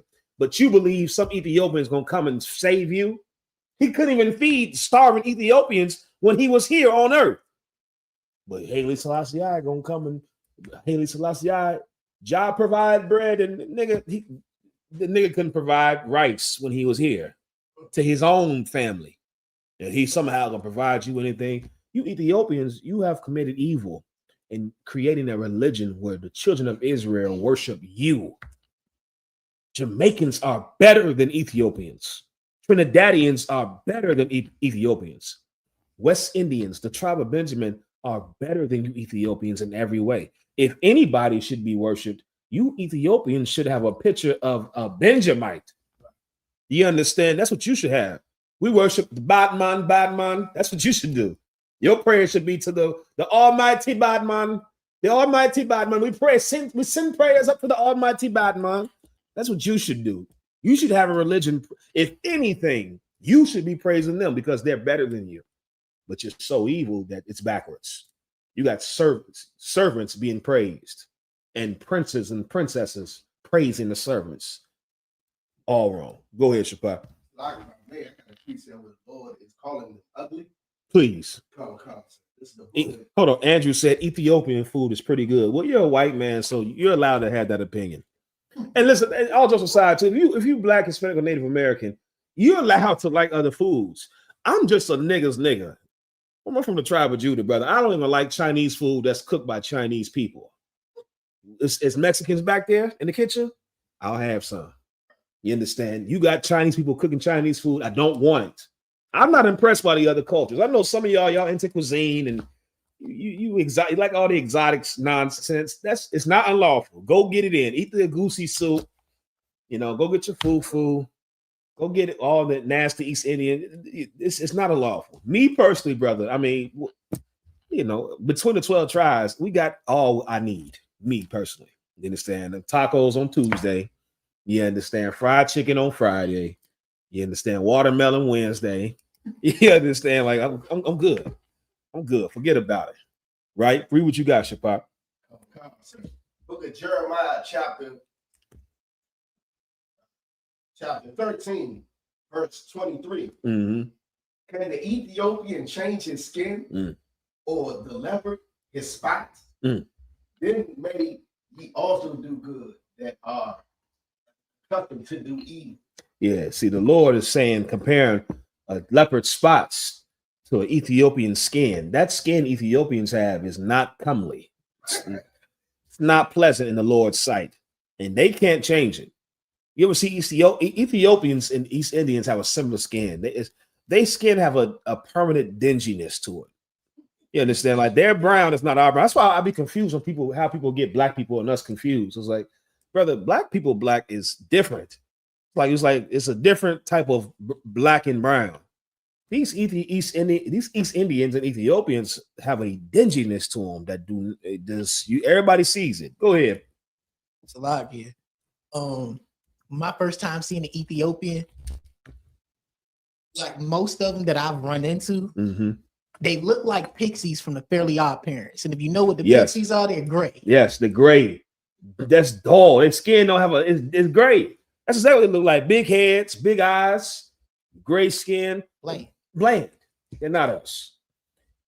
Outside of our personal opinions on how the Ethiopians look, they're not our people because they come from Ham. Ethiopians in the Bible, type in the chat, what is the biblical name for the Ethiopians? Type in the chat, what is the biblical name for the Ethiopians? Shalat said diarrhea brown. Princess Kanawa said doo-doo brown. Damn. Shalat, I see you. Andrew said, so you're not a fan of Parmesan? That originated in Italy. See, the problem is I don't believe that. You understand? We can talk about all day where things originated. I love Parmesan, and I don't believe it originated in Italy. So you would have to, we would debate on that. I believe Parmesan originated with one of the 12 tribes. I believe anything that's good came from us. Right. Now call me what you want to call me, but that's just me. Anything that's good on the earth, I believe somehow it comes from us. And it's not far-fetched for me to believe that because, anything that's good today comes from us. Barack when I said Hamites, that's true, but specifically, which son of Ham? Bobby Prasad got it, warrior of Yahushua. Trooper Nasawa said Hamites. Hamites is correct, but there are sons of Ham. Fiery Furnace got it correct. Princess Kanawa said Mizraim. Nope, not Mizraim, but good try. Trooper Leviathan got it correct. The Cushites. If you look at old maps, it'll say land of Cush. You understand? There's an oil I used to wear when I was in the truth, brother, called Cush. And I remember somebody told me, like, you smell like an African, and I never wore that oil again. Never wore that oil again. It's like the Africans be wearing that oil. I was like, you ain't to tell me twice. I didn't know. You understand? I'm in high school. I thought it was just, there's an oil called Cush. It's associated with the land of Cush. You understand? The Cushites are the Ethiopians. The Mizraim Kanawa are the Egyptians. You understand? The Ethiopians will tell you that the original name of Ethiopia is Abyssinia. That's not true. It was called Abyssinia at one point in time, but before it was called Abyssinia, it was called Cush, the land of Cush. Go ahead, Shapap. precept back on the Parmesan, but if I may, these Indians might, doo-doo might have a lot to do with their skin color. They have an annual doo-doo fight in the city. Yes, they do. Every year. Yes, they do. And that's not us being funny. That's true. They have a literal fest where they throw defecation at each other. Brother, y'all be impressed with these heathen cultures, and because you don't know who they really are. Let me tell you, here's the problem with America. A side note, real quick. When you see other heathens, other nations come to America, you're not seeing who they are. You're seeing who they have made themselves to become to be acceptable here. You go and see these heathens live in their homeland.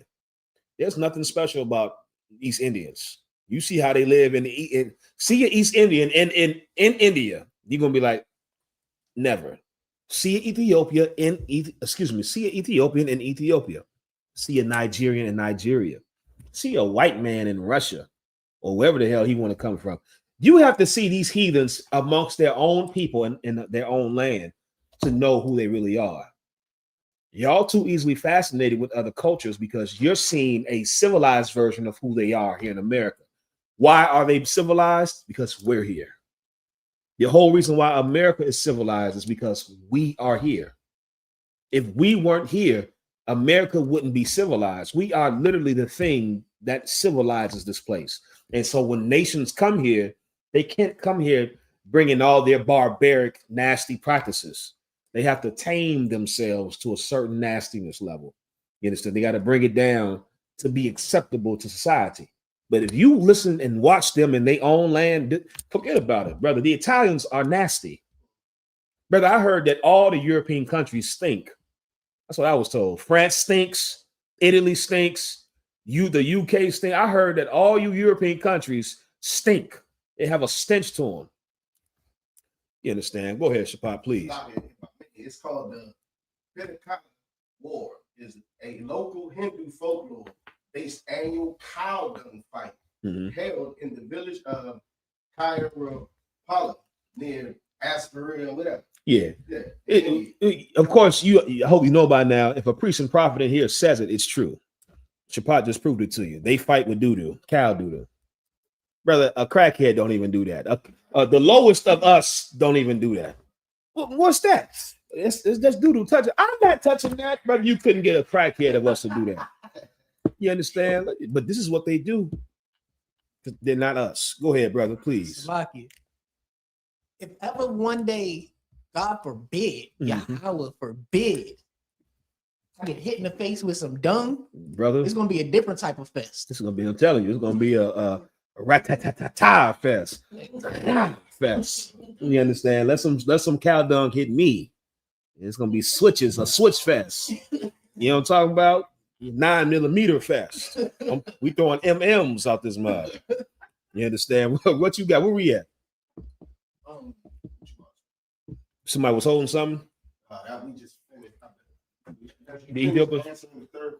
Yeah, we done with the third one. So the Ethiopians come from Cush. Cush is one of the sons of Ham. You go in the Bible, you'll find that out. Cush comes from Ham. Ham is not who we come from. You cannot be an Israelite and an African. And this is something that you have to tell people because there are a lot of fake Israelites that think you could be African and an Israelite. The Igbos are not Israelites. The Nigerians, the Ghanaians, they're not Israelites. They come from Ham. You cannot be an African and an Israelite. It is literally two separate lineages. Right. Please, what you got? For proof of that, could I use Genesis 9? Read what you got. What verse? Tell me where you at, please. Genesis chapter 9, verse 21 through 25. Go ahead. Nice and loud, please. This is the book of Genesis chapter 9, verse 21. And he drank wine and was drunken, and he was uncovered within his tent. And Ham, the father of Canaan, saw the nakedness of his father and told his two brethren without. And Shem and Japheth took a garment and laid it upon both their shoulders and went backwards and covered the nakedness of their fathers, and their faces were backwards. And they saw not their father's nakedness. And Noah awoke from his wine and knew what his younger son had done unto him. And he said, Cursed be Canaan, a servant of servants shall he be unto his brethren. Excellent precept. This is right here speaking of why Ham is cursed to this day. Brother, growing up, we was taught to have so much sympathy for Africans. It was always a civil war going on, always starvation. Brother, the Africans go through hell. And that's their problem, not ours. You understand? Because this is what their forefather Ham did. You understand? Their suffering is not our suffering. An African can come over here and get high among you. He can raise up and be propped up among you. They say Nigerians are the most successful immigrant group in America. They come over here, brother, with no record and become doctors and nurses. You understand? Stinking up them white lab coats. And they think they're better than you. Meanwhile, you go look at the land and the culture they come from. None of you heathens should think you better than us, man. And that's the advantage you have. Most blacks and Hispanics are not well traveled. And so you can play us and come over here as if in fake, like you come from something of high culture. You can come over here and in front of us like you come from civilization. And y'all nasty, man. For real. Do not let a heathen prop themselves up against you like they better than you. Are better than them. You are looking at us in our worst conditions, not our best. And brother, we still are better than them. Don't let them heathens come over here and prop themselves up like they're better than us. They playing off the fact that you don't know what their homeland is really like and what their culture is really like. When it's barbaric, it's savage, it's backwards, it's nasty. Please. Like it. Just like the Ethiopians, some Africans, they actually, when they build their huts and houses, dung. They use elephant and cow dung. Yes, they do, brother. Yes, they do, brother. It's so many materials on earth. Why y'all going to doo-doo so much? What is it with you heathens and doo-doo, brother? The Hispanics literally use mud. They're called adobes. The Hispanics built entire elaborate cities through straw and mud. That's early bricks. That's bricks. You mean to tell me it ain't enough mud out there? You can't use mud. What are you using feces for? Because they're not us. They're not us. Africans are not Mexican. They're not Native American. They're not black people. You understand? Their culture is backwards. You understand? Let's get this fourth question. Question 4. David's wife Bathsheba was a Hittite, a non-Jew. Their son was Solomon, whom God loved. The mixing of races is something God seems to endorse, is it not? Read that again. Slack Okay. Question 4. David's wife Bathsheba was a Hittite, a non-Jew. Okay, first of all, that's not true. I wish she was on the stream. That's not true. She was not a Hittite. She was the wife of Uriah. Uriah was a Hittite, and that just means that he was from that land. Uriah was an Israelite who fought in the Israel army. Give me 2 Samuel chapter 11. Give me 2 Samuel chapter 11, please. Start at verse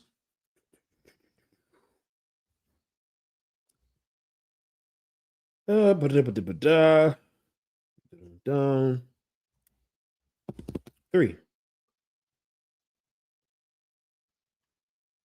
No, 2. 2 Samuel chapter 11, verse 2. Princess Conaway said, those Asians that use their dresses to catch fresh elephant, I can't even say the word, elephant doodoo straight out the hole. Yes, I've seen that as well. Andrew said, I mean, I wouldn't use those exact words, but I share your sentiment on Nigeria. Yeah. Fiery Furnace said, imagine at our worst, we are eye level with these nations. That's the thing, brother. Don't think we're eye level. At our worst, we're better. Right. We're better. I get what you're saying, but even at our worst, we are not eye level with these nations. They come over here and try to be us. Africans come over here and talk about us and then adopt our music, adopt our dress code, the way we talk. Brother, it was never popular for Africans to call themselves nigger up until recently, because now little Africans rather be niggas than Nigerians. I seen a podcast where they asked Wale, was he African? And the nigga was damn near embarrassed to answer the question that he was African. You know what I'm saying? He had a little, yeah. Then he had to I think it was Jim Jones. Wale was on the podcast with Jim Jones, and one of the sisters asked him, so you're African though, right? And the nigga was embarrassed. He was legit embarrassed to admit that he is who he is, because he would rather be you. You in your worst state is better than him and his people. We ain't eye level with these cats, man. You know what I'm saying? Read what you got, please. Salakia, can you give me the verse again? Absolutely. 2 Samuel chapter 11, verse 2.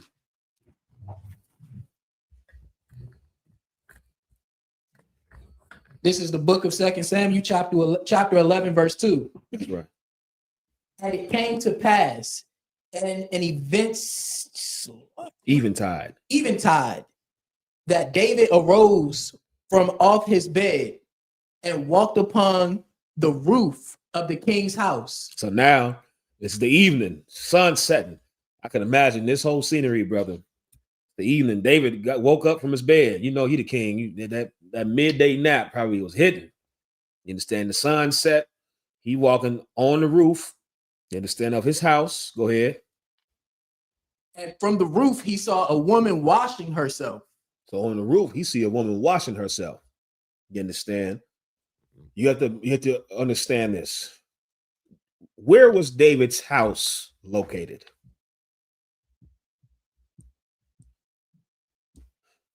I'll give it to you for time's sake. In Israel.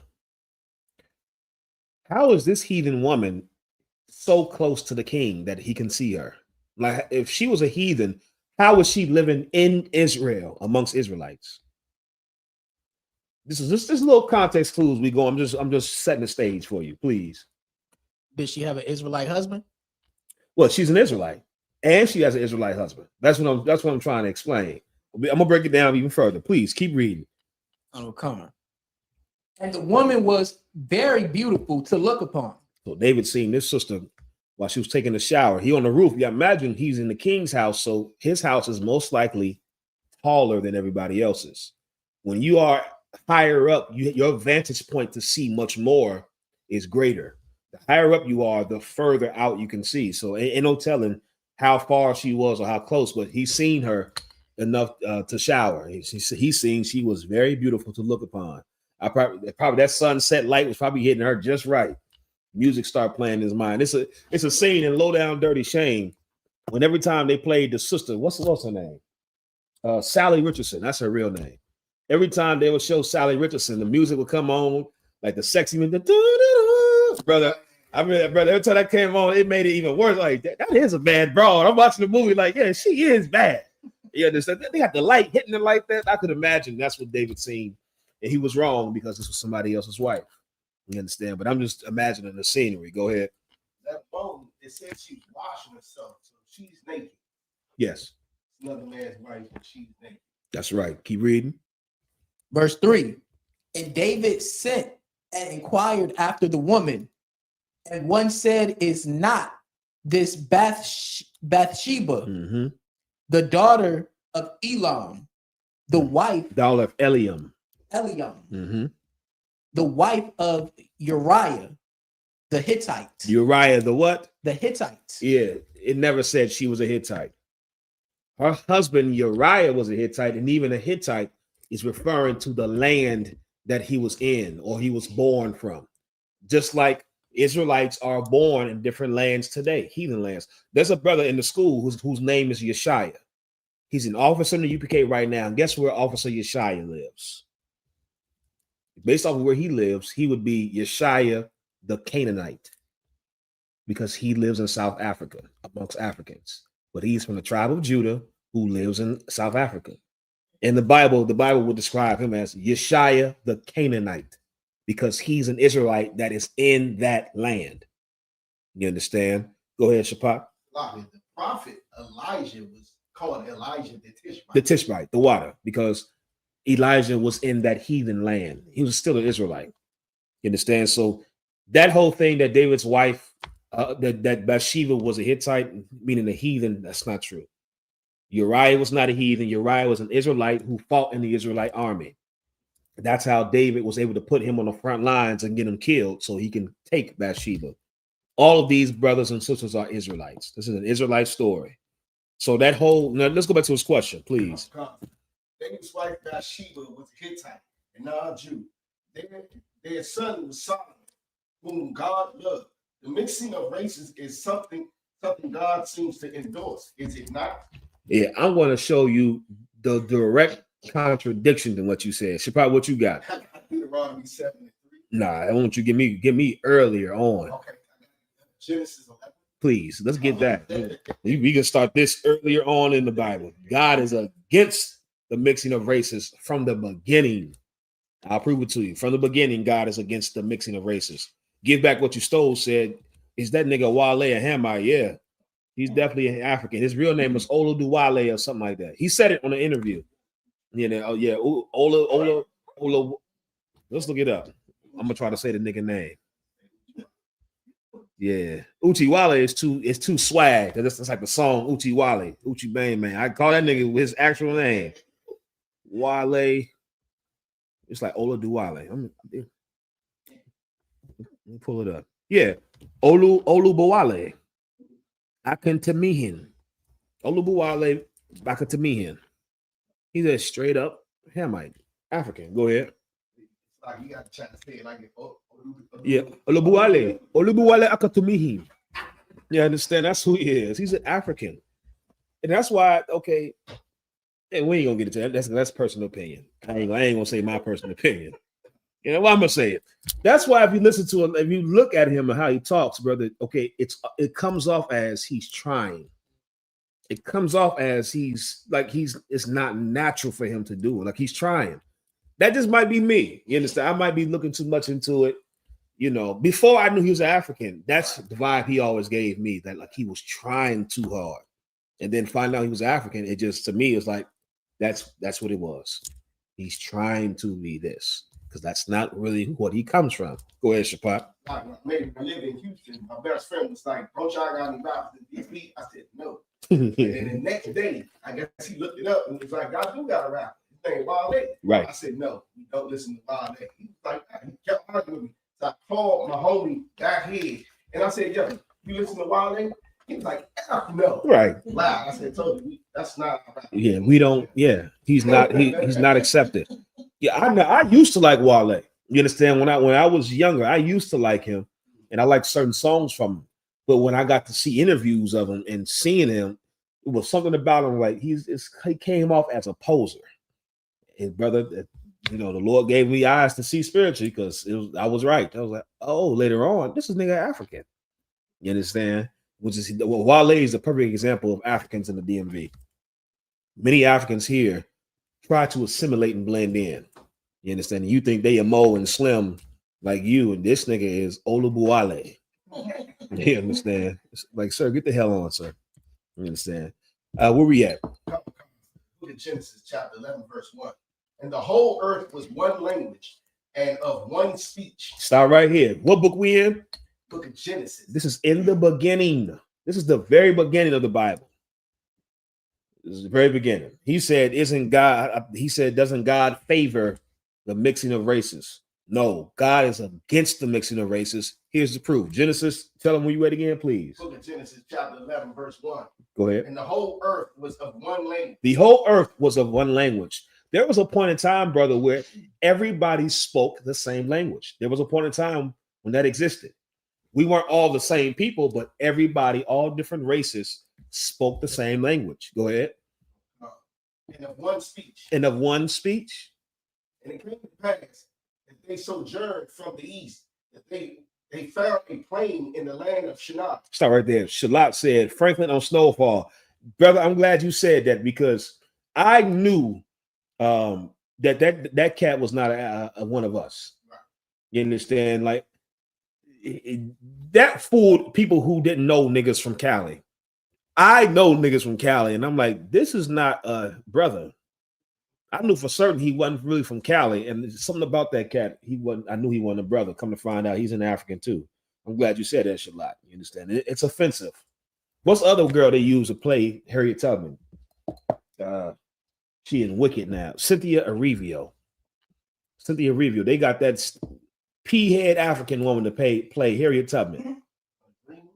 Yeah, the green one. She can't even. Nothing about her performance was. It didn't feel real. It doesn't feel authentic because they're not us. They don't have the same spirit.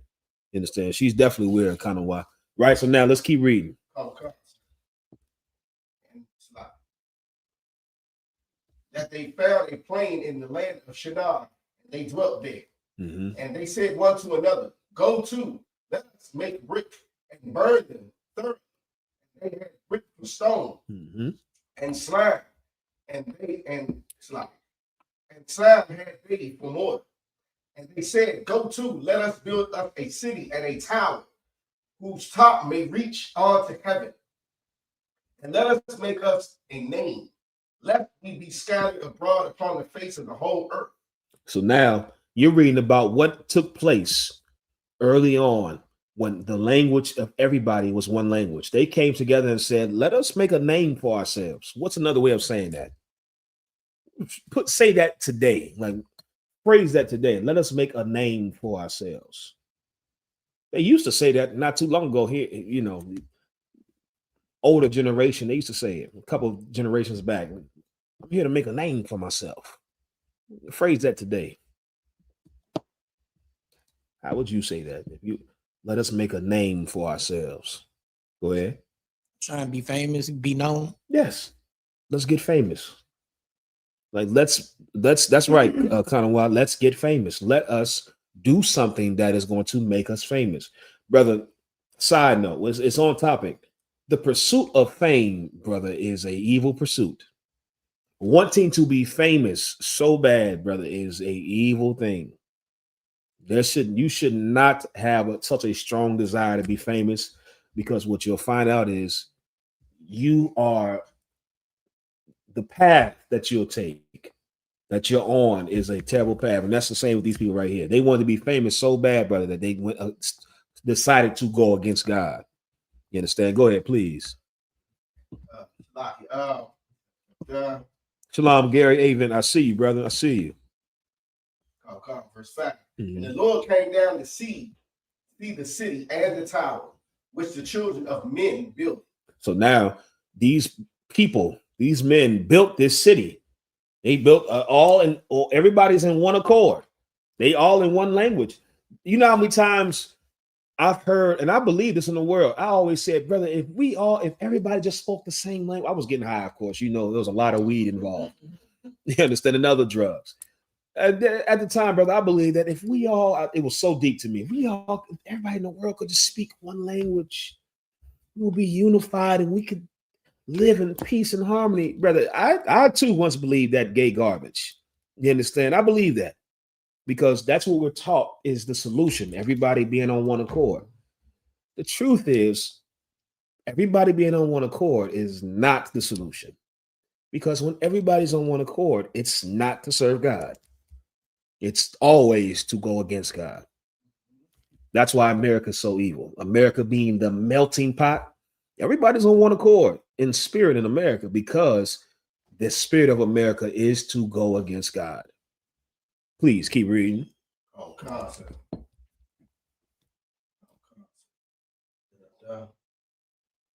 And the Lord said, "Behold, the people is one, and they all one language." The Lord said, "Behold, the people is what? One. The people is one." I thought that was the goal. I thought that's what every church teaches, that we all are one. There's only one race, brother, the human race. We all bleed red. At the end of the day, we all die. No. The Lord said at this time, the people are one, meaning they are in one accord. Everybody's unified. They have one language. Keep reading. Oh, yeah, forget about it. Y'all thought that was so heavy. Everybody of all races and different musicians coming together. Go watch the footage of how terrible it was. Michael Jackson couldn't stand it. Prince didn't even show up. Prince was smart. And he was smart, brother. Prince knew that was a disaster. We're not all one. Why would I show up? We don't all have the same talent. We don't all have the same skill. Prince didn't show up. Michael, he did it, but the whole videos you see of them filming, he was highly disappointed. All that We Are the World coming together is garbage. Go ahead, please. Sluggy. Mm-hmm. Like in the video as well, you could also see Mike as soon as his verse over, yeah, like which was only like 2 seconds. Yeah, he immediately stopped rocking, stopped dancing. Yeah, and even on some of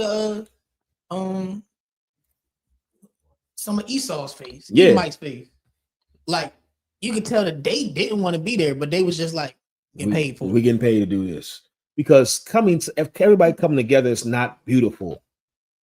It's not going to solve our problems. It's not the solution, and it's a terrible thing, man. It's a terrible thing. Michael Jackson, brother, he was stressed out. You understand? These white folks got to singing, and he like, why did I? You can see it on his face. Why did I agree to do this? You understand? Keep reading. And this they began to do, and nothing will be restrained from them, which they have imagined to do. Right. Keep going. Go to, let us go down, and there confound their language. Let us go down and confound their language. Everybody spoke one language.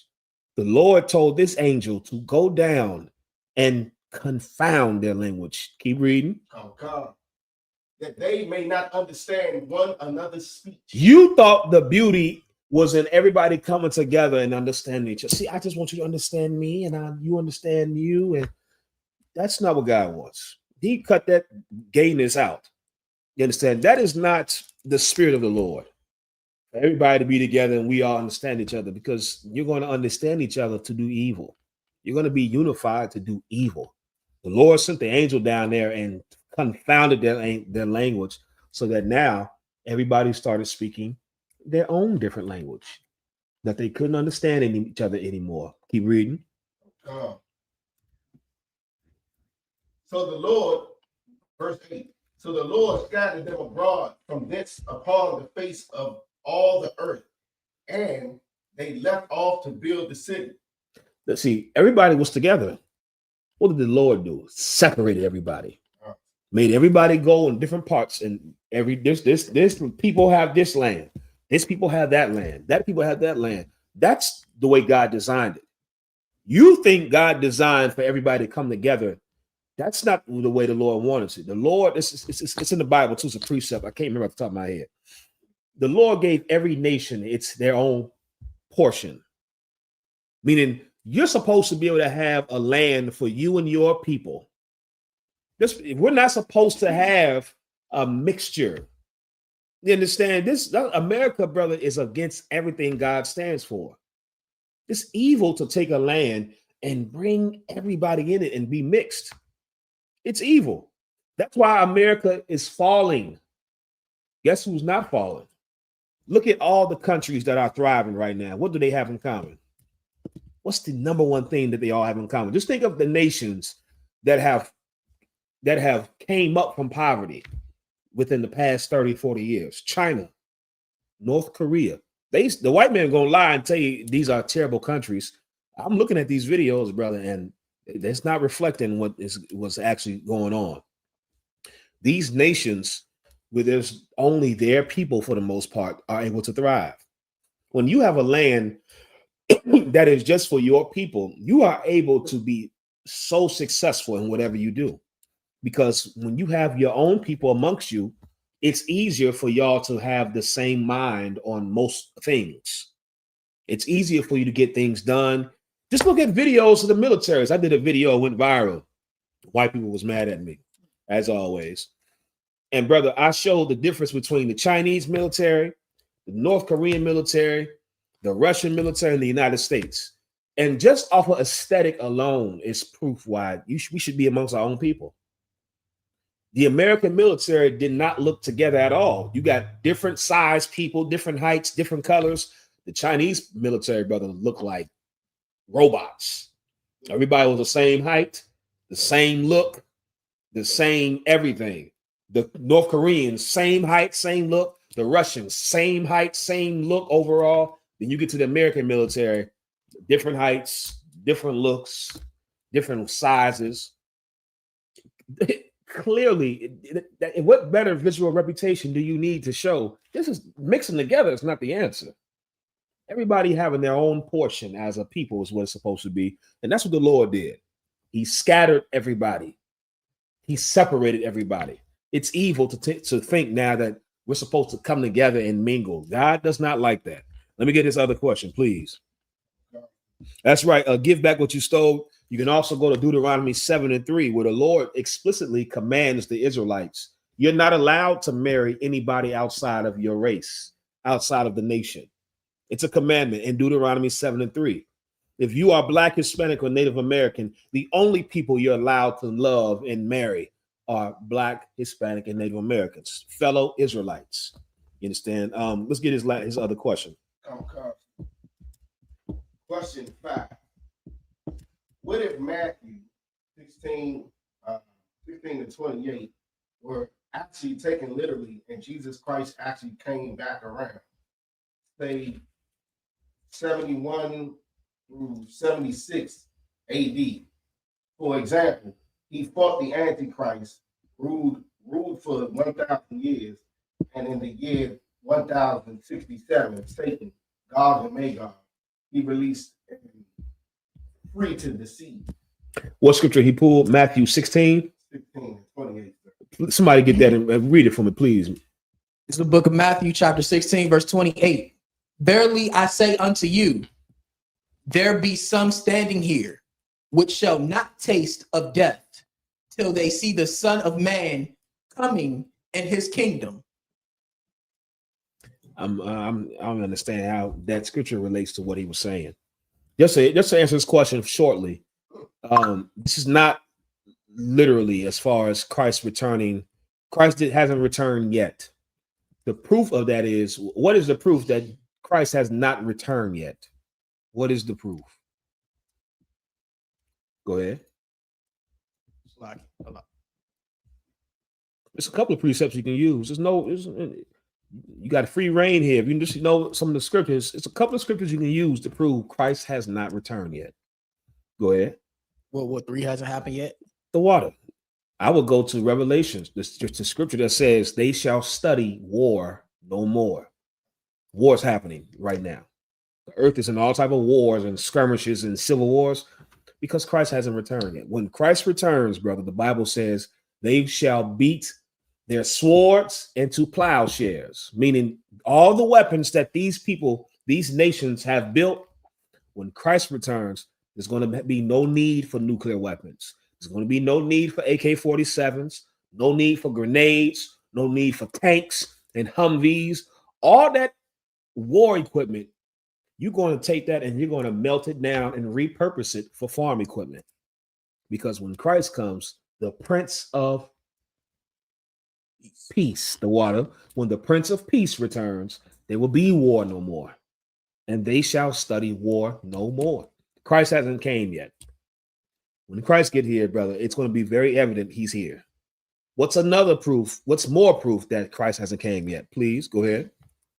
There are governments. Yeah. There are governments. There are governments that exist. To simplify what Shapad is saying, the white man is still in charge. That alone should tell you Christ, it could not have been here yet, because when Christ get here, white people are going to serve you. When Christ returns, the head will be the tail. The first will be last. That's how you know when Christ is here. The bottom shall be the top. You understand? That's how you know. Blacks, Hispanics, and Native Americans will have white people as slaves. Until that happens, just know anybody that claims Christ is here or he came, they're effing lying. Because I don't got my slaves yet. You understand? Kazakh don't got a plantation yet. You understand? Shapat don't have a plantation yet. Young man Zolan. You understand? Christ is going to return and he's going to turn everything upside down. That's what's so beautiful about it. You've been made to believe that the return of Christ is going to be some type of spiritual, superstitious awakening. That's not what this is. This is literal. This is very literal. Christ is coming to take you in the government out of the government and then take these peasants and servants and put them in your place and create an entire new government, an entire new society built off of righteousness. That hasn't happened yet. Andrew said, so retarded guys will run everything. That's what's going on right now, Andrew. You understand? Retarded guys run everything right now. How retarded can you be to molest children and then run for president? Like, if you know you were molesting children, why would you put yourself in public eye in such a office where you can be scrutinized like that? Like, if you would think somebody that molests children would lay low and stay the hell out the way, off the radar. Donald Trump, brother, was molesting children on Epstein Island and still ran for president. He's retarded. To molest a child, regardless, is pure retardation. You're sick. All these beautiful women on the earth, and you're touching a child, you're a dum-dum. Go ahead, Shapar. On the lower case of rulership, but they still made it a law. Mm-hmm. Like here in DC, and I'm pretty sure other cities, they made it so you have to ride the bikes in the street. Now, I know a black person didn't make that up because our mothers and fathers told us, don't ride your bike in the street all our life. Yeah. And then one day pop up, you're supposed to ride your bike in the street. We didn't do it. Yeah. Yeah, understand. It's retarded.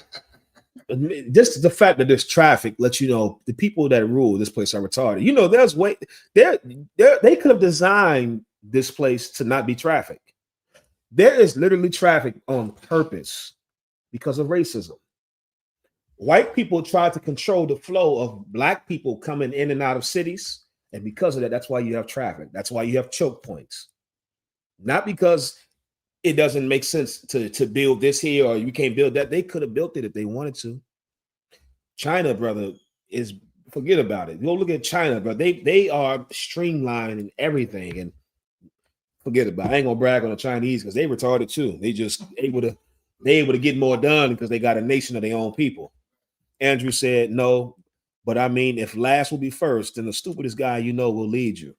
Again, that's white. You being that white man facetiousness. You understand? Of course, that's not what I'm saying. I'm saying you, Andrew, and your children and your grandchildren will serve me and my children and my grandchildren. That's very straightforward. Has nothing to do with stupid and, you know, whatever you try to make that become. Barabbas Trip Ben Israel said Native Americans and Hispanics are not our people. I'm going to enjoy Thanksgiving. You're going to enjoy Thanksgiving because you're a whore. Right. You understand? That's why. It has nothing to do with you believing if the Hispanics and Native Americans are our people or not. You're a whore. You understand? You're a weak man. You understand? You are an embarrassment of a man. You're a coward and you're a whore. And you will get on your knees and blow a rod for the right price. Right. You would bend over for cranberry sauce. You understand? You would get on your knees and grovel for a plate of turkey and mac and cheese. You whore. You're an embarrassment. And I wouldn't be so proud to say embarrassing things like that if I were you, Barabbas Ben Israel. You're a whore. And if you have a woman, she's married to a whore. She's married to a coward of a man.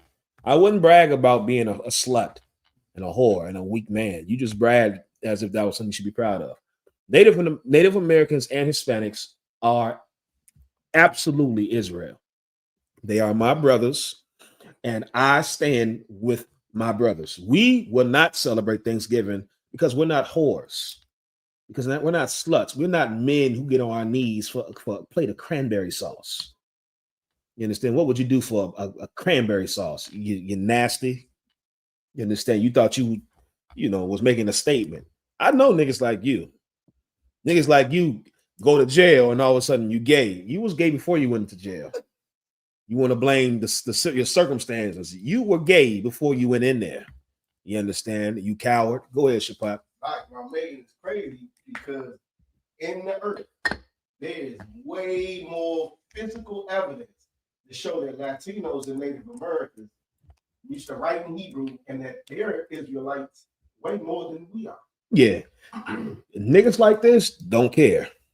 If he was sincere, he would say, how did you get that Native Americans and Hispanics are not our people. Somebody that's sincere would seek to understand what you're saying. I wouldn't just come in somewhere and say, this is not that, and I'm doing this. You are celebrating Thanksgiving because it has nothing to do with Hispanics or Native Americans. You understand? I ain't gonna go as far as to call you a homosexual, because I don't know that to be true, but I do know somebody like you will do anything that's convenient in that moment. Whatever's convenient in that moment, you won't stand on any principle. You'll do it. And a man like you, like I said, will get on his knees. He'll bend over.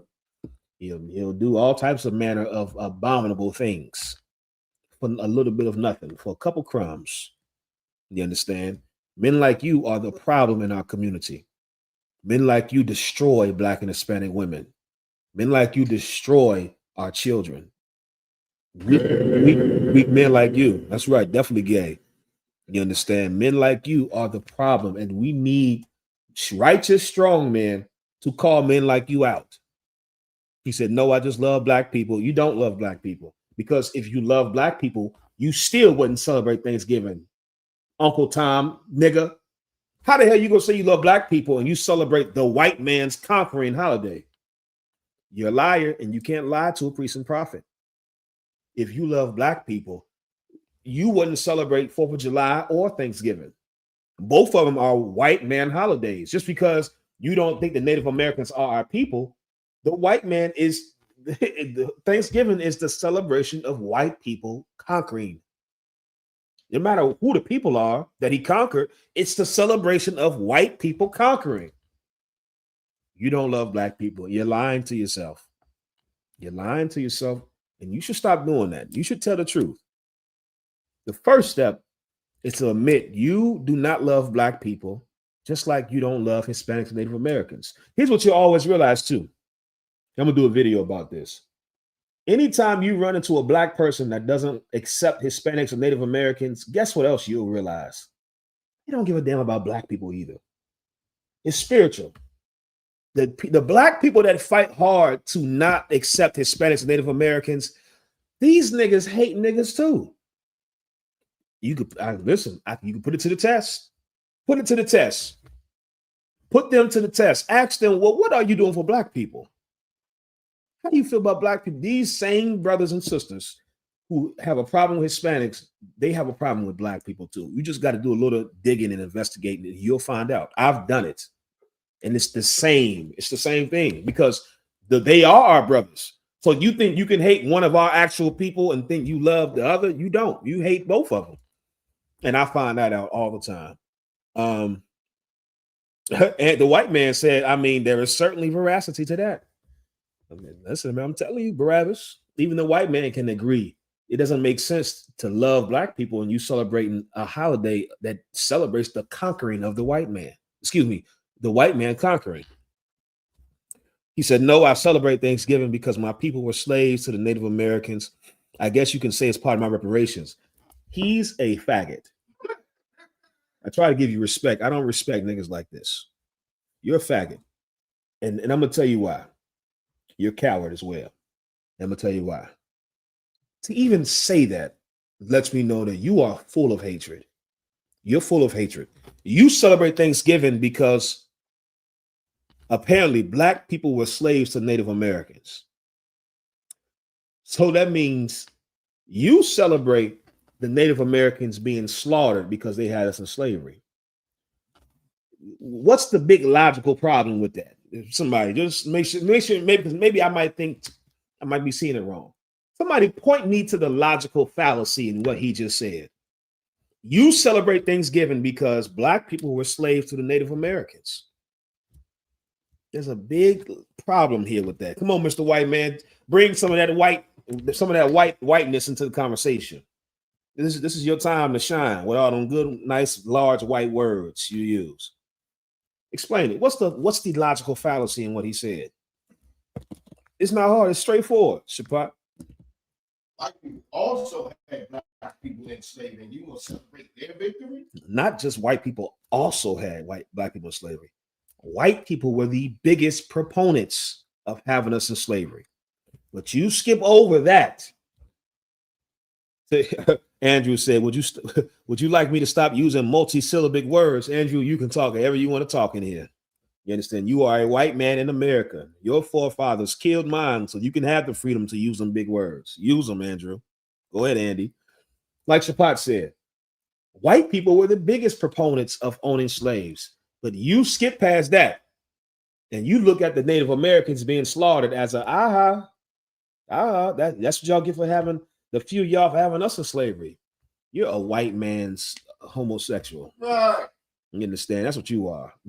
Black people like this, brother, there's a certain homoeroticism. And I'm not just saying that to slight him.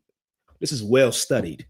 And there's a book called The Delectable Negro. You should read it. The Delectable Negro. And it talks about the homoerotic dynamic between white slave masters and black male slaves. And there were some black male slaves, brother, that were so turned out from being buck broken that there's a homoerotic nature that they have for white people. They'll be the white man's boy, his plaything. And that's this cat right here. To completely not acknowledge white people having us in slavery, and then you focus on the few Native Americans that did. Something's wrong with you. And I'm not going to entertain you too much longer because it's embarrassing. Let me give you some real history. Why did the majority of Native Americans that had us in slavery, by the way, there was only a few Native Americans that had us in slavery. What was the reason for most of them having black slaves? You got to know history to know this, Uncle Tom. Hip-hop. To give us our freedom, basically. I mean, because they knew we were their brothers. I mean, if you just studied history past you loving the white man and kissing his ass, you would know that. You understand? Black Native Americans were buying black people as slaves to give them their freedom. The same way, but the black people who owned slaves were doing the same thing. They were buying their family members. They were buying their brothers and sisters because that was the only way to get them outside of escaping. So ignorant. I don't have time for this type of ignorance, right? Where we at? Is that the last of that cat's questions that I sent you? Andrew said, I would say I support his ability to celebrate whatever he wants, just as I celebrate this stream where you tell me constantly you're going to enslave me. Yeah, everybody's free to celebrate whatever he wants. I'm not saying I can stop you. I don't have the power to stop you yet. You understand? To stop anybody from sinning against God yet. There's going to be a time, brother, when Christ is on the earth, and I will have the power to control what you celebrate. Right. Lord allow. Now, let me not say me. That's a little arrogant because I don't know what the Lord will give me. I pray that when Christ returns, that he gives me and all my brothers the power to control what you celebrate. I pray I'm in that number that goes and enforces the laws of God. It's going to come a time with niggas like that. You're going to get drugged before Christ. He's going to be put to death. You understand? Because you can't speak against God's people and think that nothing's going to happen to you. I hope you burn every last thing you try to cook. I hope your house catches fire. I hope your house burned down. I hope you go homeless. And I hope you are homeless next to a Native American. I hope you run into some Native American that's out there that's homeless and he asks you what happened. And you have to explain to this Native American that's homeless that your house burnt down while cooking Thanksgiving. And I hope that Native American laughs in your face while you're on the street. That's what I hope. You understand? Because that's the only way you can feel and understand. You have to lose everything to feel what has happened to our Native American brothers. They have lost everything. It was taken from them. It was stolen by thieves, by the white man. Go ahead, Shapa. I hope it started off all the fire. I hope his family has an argument at the table and they get directly and fighting. As we know, black people do during these holidays, and they neglect the food and house burn. Yeah, I hope your wife cheats on you for some cranberry sauce. I hope her work husband bring her in a special plate. A special plate. I hope he bring her a special plate and she cheats on you because of that cranberry sauce, because it's exactly what you're doing to your brothers. This is exactly what you're doing. You hate your brothers for a plate of cranberry sauce and dry turkey and mac and cheese. Whatever. Do what you want to do.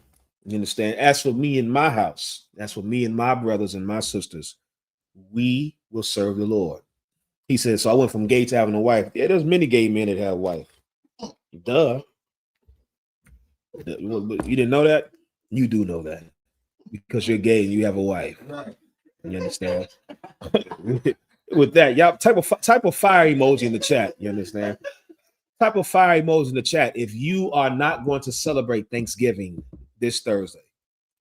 Let me see all the loyal brothers and sisters. Let me see all the brothers and sisters who stand on principle, who stand on anything. You understand? No, you don't love us. Don't tell us you love us. You're a liar. You don't love us. You could not possibly love us. You understand? Type of fire emoji in the chat if you're not going to celebrate Thanksgiving. You understand? If you stand on principles. Just so everybody knows, the Native Americans are God's chosen people. The tribes of Gad and Reuben. And anybody that speaks against Israel, the Lord will be against you, even if you're an Israelite doing so.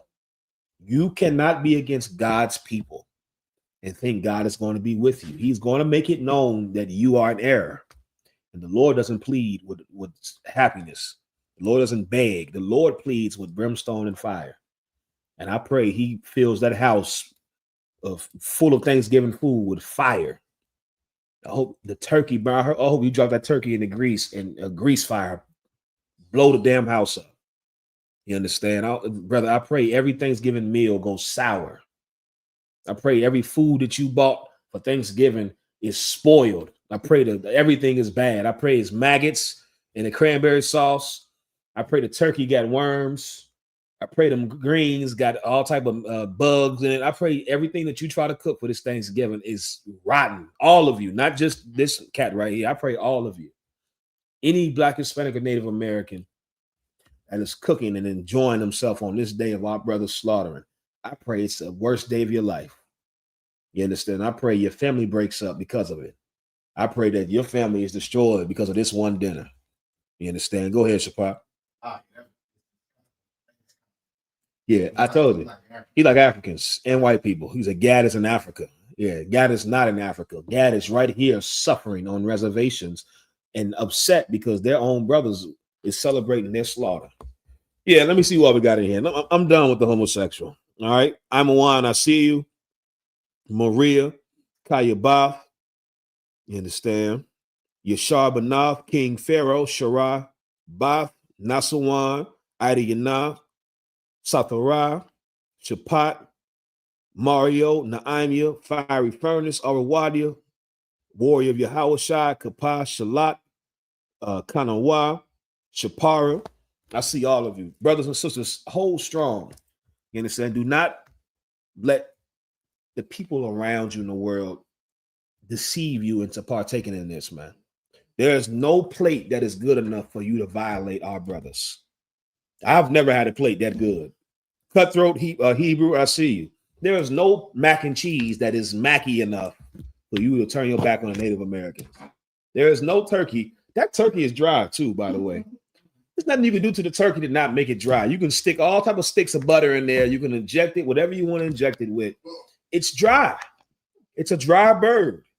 The only part of the turkey that's halfway decent is the wing and the leg. Resist the urge to cook. Some of y'all that's young in the truth, you may not know this happens. Satan is going to give you the urge to cook on Thursday. You understand?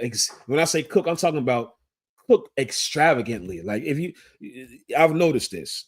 Usually around Wednesday, tomorrow, and Thursday, the Satan will give you the urge to just randomly want to cook a lot of food. Don't do that. If you're somebody that cooks every night on normal, continue to cook every night. If you're somebody that doesn't cook, don't cook this night all of a sudden. You understand? It's a normal day for us. It's a normal day. You understand? I on purpose have the least Thanksgiving type of meal I can have, brother. You understand? I'll go and get some pizza for Thursday and for Wednesday and Thursday. Like, I want to make a statement that nobody can misconstrue at all that I'm a part of this. I don't want none of your plates. I don't want none of your food. Don't save me nothing. I'm good. I don't want it. You understand? Because you can't buy me. You cannot buy me with nothing. You understand? You can keep all your gifts. The Bible says a gift destroyeth the heart. Unfortunately, some of you are bought with food, which is disgusting. All it takes is a plate. You the niggas that get to the police station and then they bring you a couple pieces of fried chicken and a soda, and you ready to tell it all. Yeah, I think I'm ready to tell. You understand? You are disgusting. You're Judas. You understand? Trooper Leviathan says, so like I said, if I can, is Friendsgiving a week earlier is lawful? Hell no. That's unlawful. Friendsgiving is unlawful and it's gay.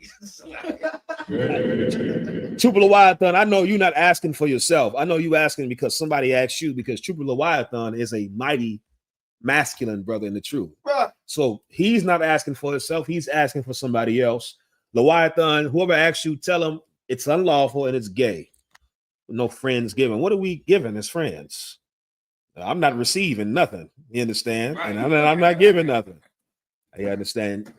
All of it is garbage. You understand? It's just avoid anything that seems and looks like it's a celebration. You understand? Just avoid it. Just avoid. It's not hard, man. It's not hard. If you get a day off, enjoy your time off. Order some pizza or buy some pizza or eat some breakfast. Eat waffles or pancakes, but just do something other than that. Like stand with our brothers because they stood with us. Those Native Americans, brother, helped free Black people. They helped us with knowing the land, and the Underground Railroad wouldn't exist without the Native Americans. The Underground Railroad would not exist without. I don't know if y'all noticed, the Underground Railroad is it's not a literal railroad. I don't know if y'all know, it's not an actual train. It was routes, trails that avoided the common routes that led up north.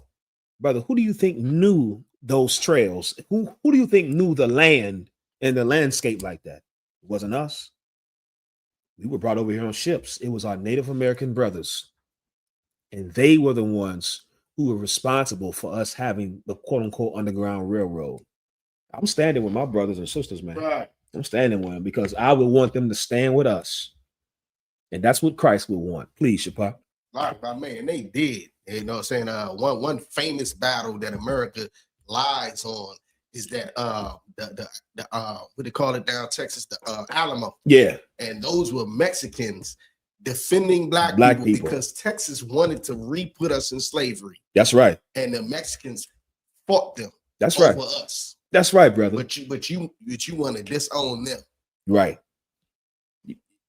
Mexicans, Hispanics, Native Americans, Black people, we're one family. There's a demon in the earth that is fighting tooth and nail to get us to not join. That demon is the demon that knows the moment we join, we have the kingdom of heaven. That's what Christ is waiting on. I don't know if y'all know that. Christ is waiting on all of his brothers and sisters. We cannot have the kingdom of heaven with just niggas. You understand? When I say niggas, I mean the tribe of Judah. As much as what it is, that's not going to work, brothers and sisters, my fellow Judites. It's not going to work with just us. The Bible says the kingdom of heaven have 12 gates. 12. And we need all 12 tribes, brother. We need every 12. We need the Guatemalans, the El Salvadorians, the Hondurans, the Mexicans, the Panamanians, the Brazilians, the Cubans, the Haitians, the Jamaicans, the Puerto Ricans, the Native Americans, the Black people. We need all 12 tribes. That's the only way. For time's sake, I can't get your scripture, Black Zion. For time's sake, we at the end, so lucky about that. You can type it in tomorrow. You understand? And Captain Shock will break it down for you. You understand? The water, everybody tuning in with that. We're going to pass the class over to Priest and Officer Shapat Dayat.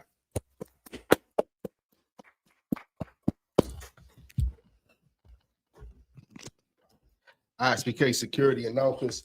I.S.U.P.K. out of 1 West 125th Street, Harlem, New York, under Commander General Yahanna. Rules for new brothers and sisters. When a new brother or sister comes to the school, they're off limits for 6 months. They're to be saluted only. They're here to share themselves with the world. After 6 months, if a brother or sister has an interest in a particular person, then she must get permission from the head to speak to a brother or sister. There's another 6 months in which the brother or sister will court each other.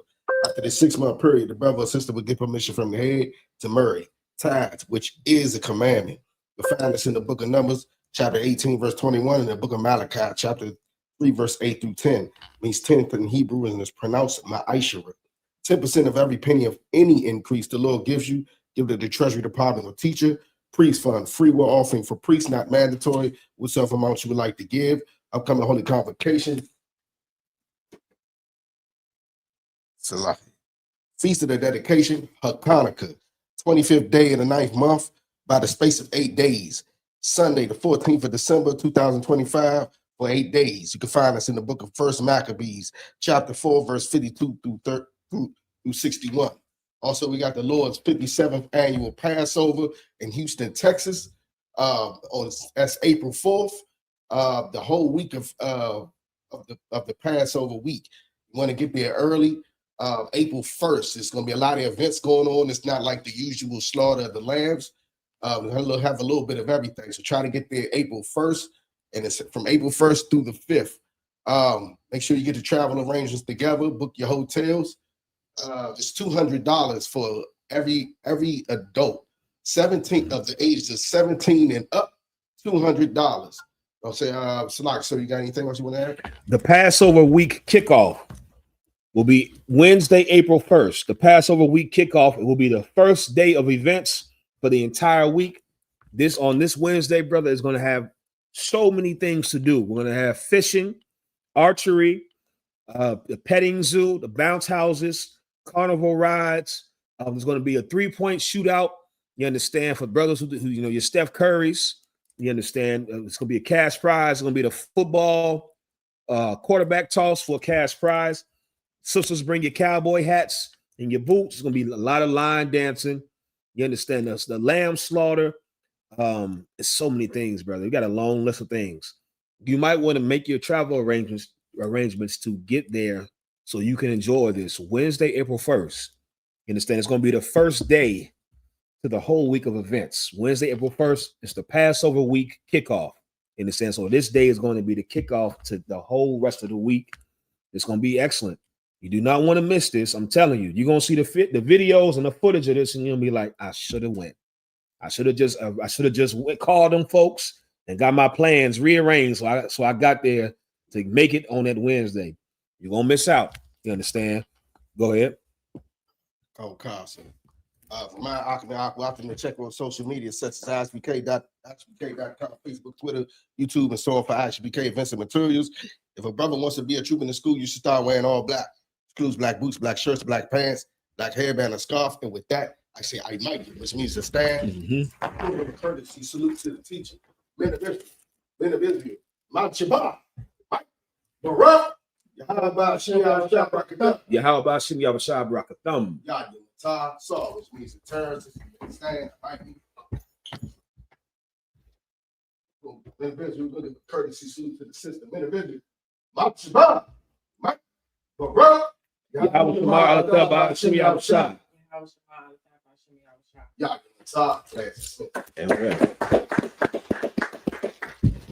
going, Israel. We out of here. Shalom.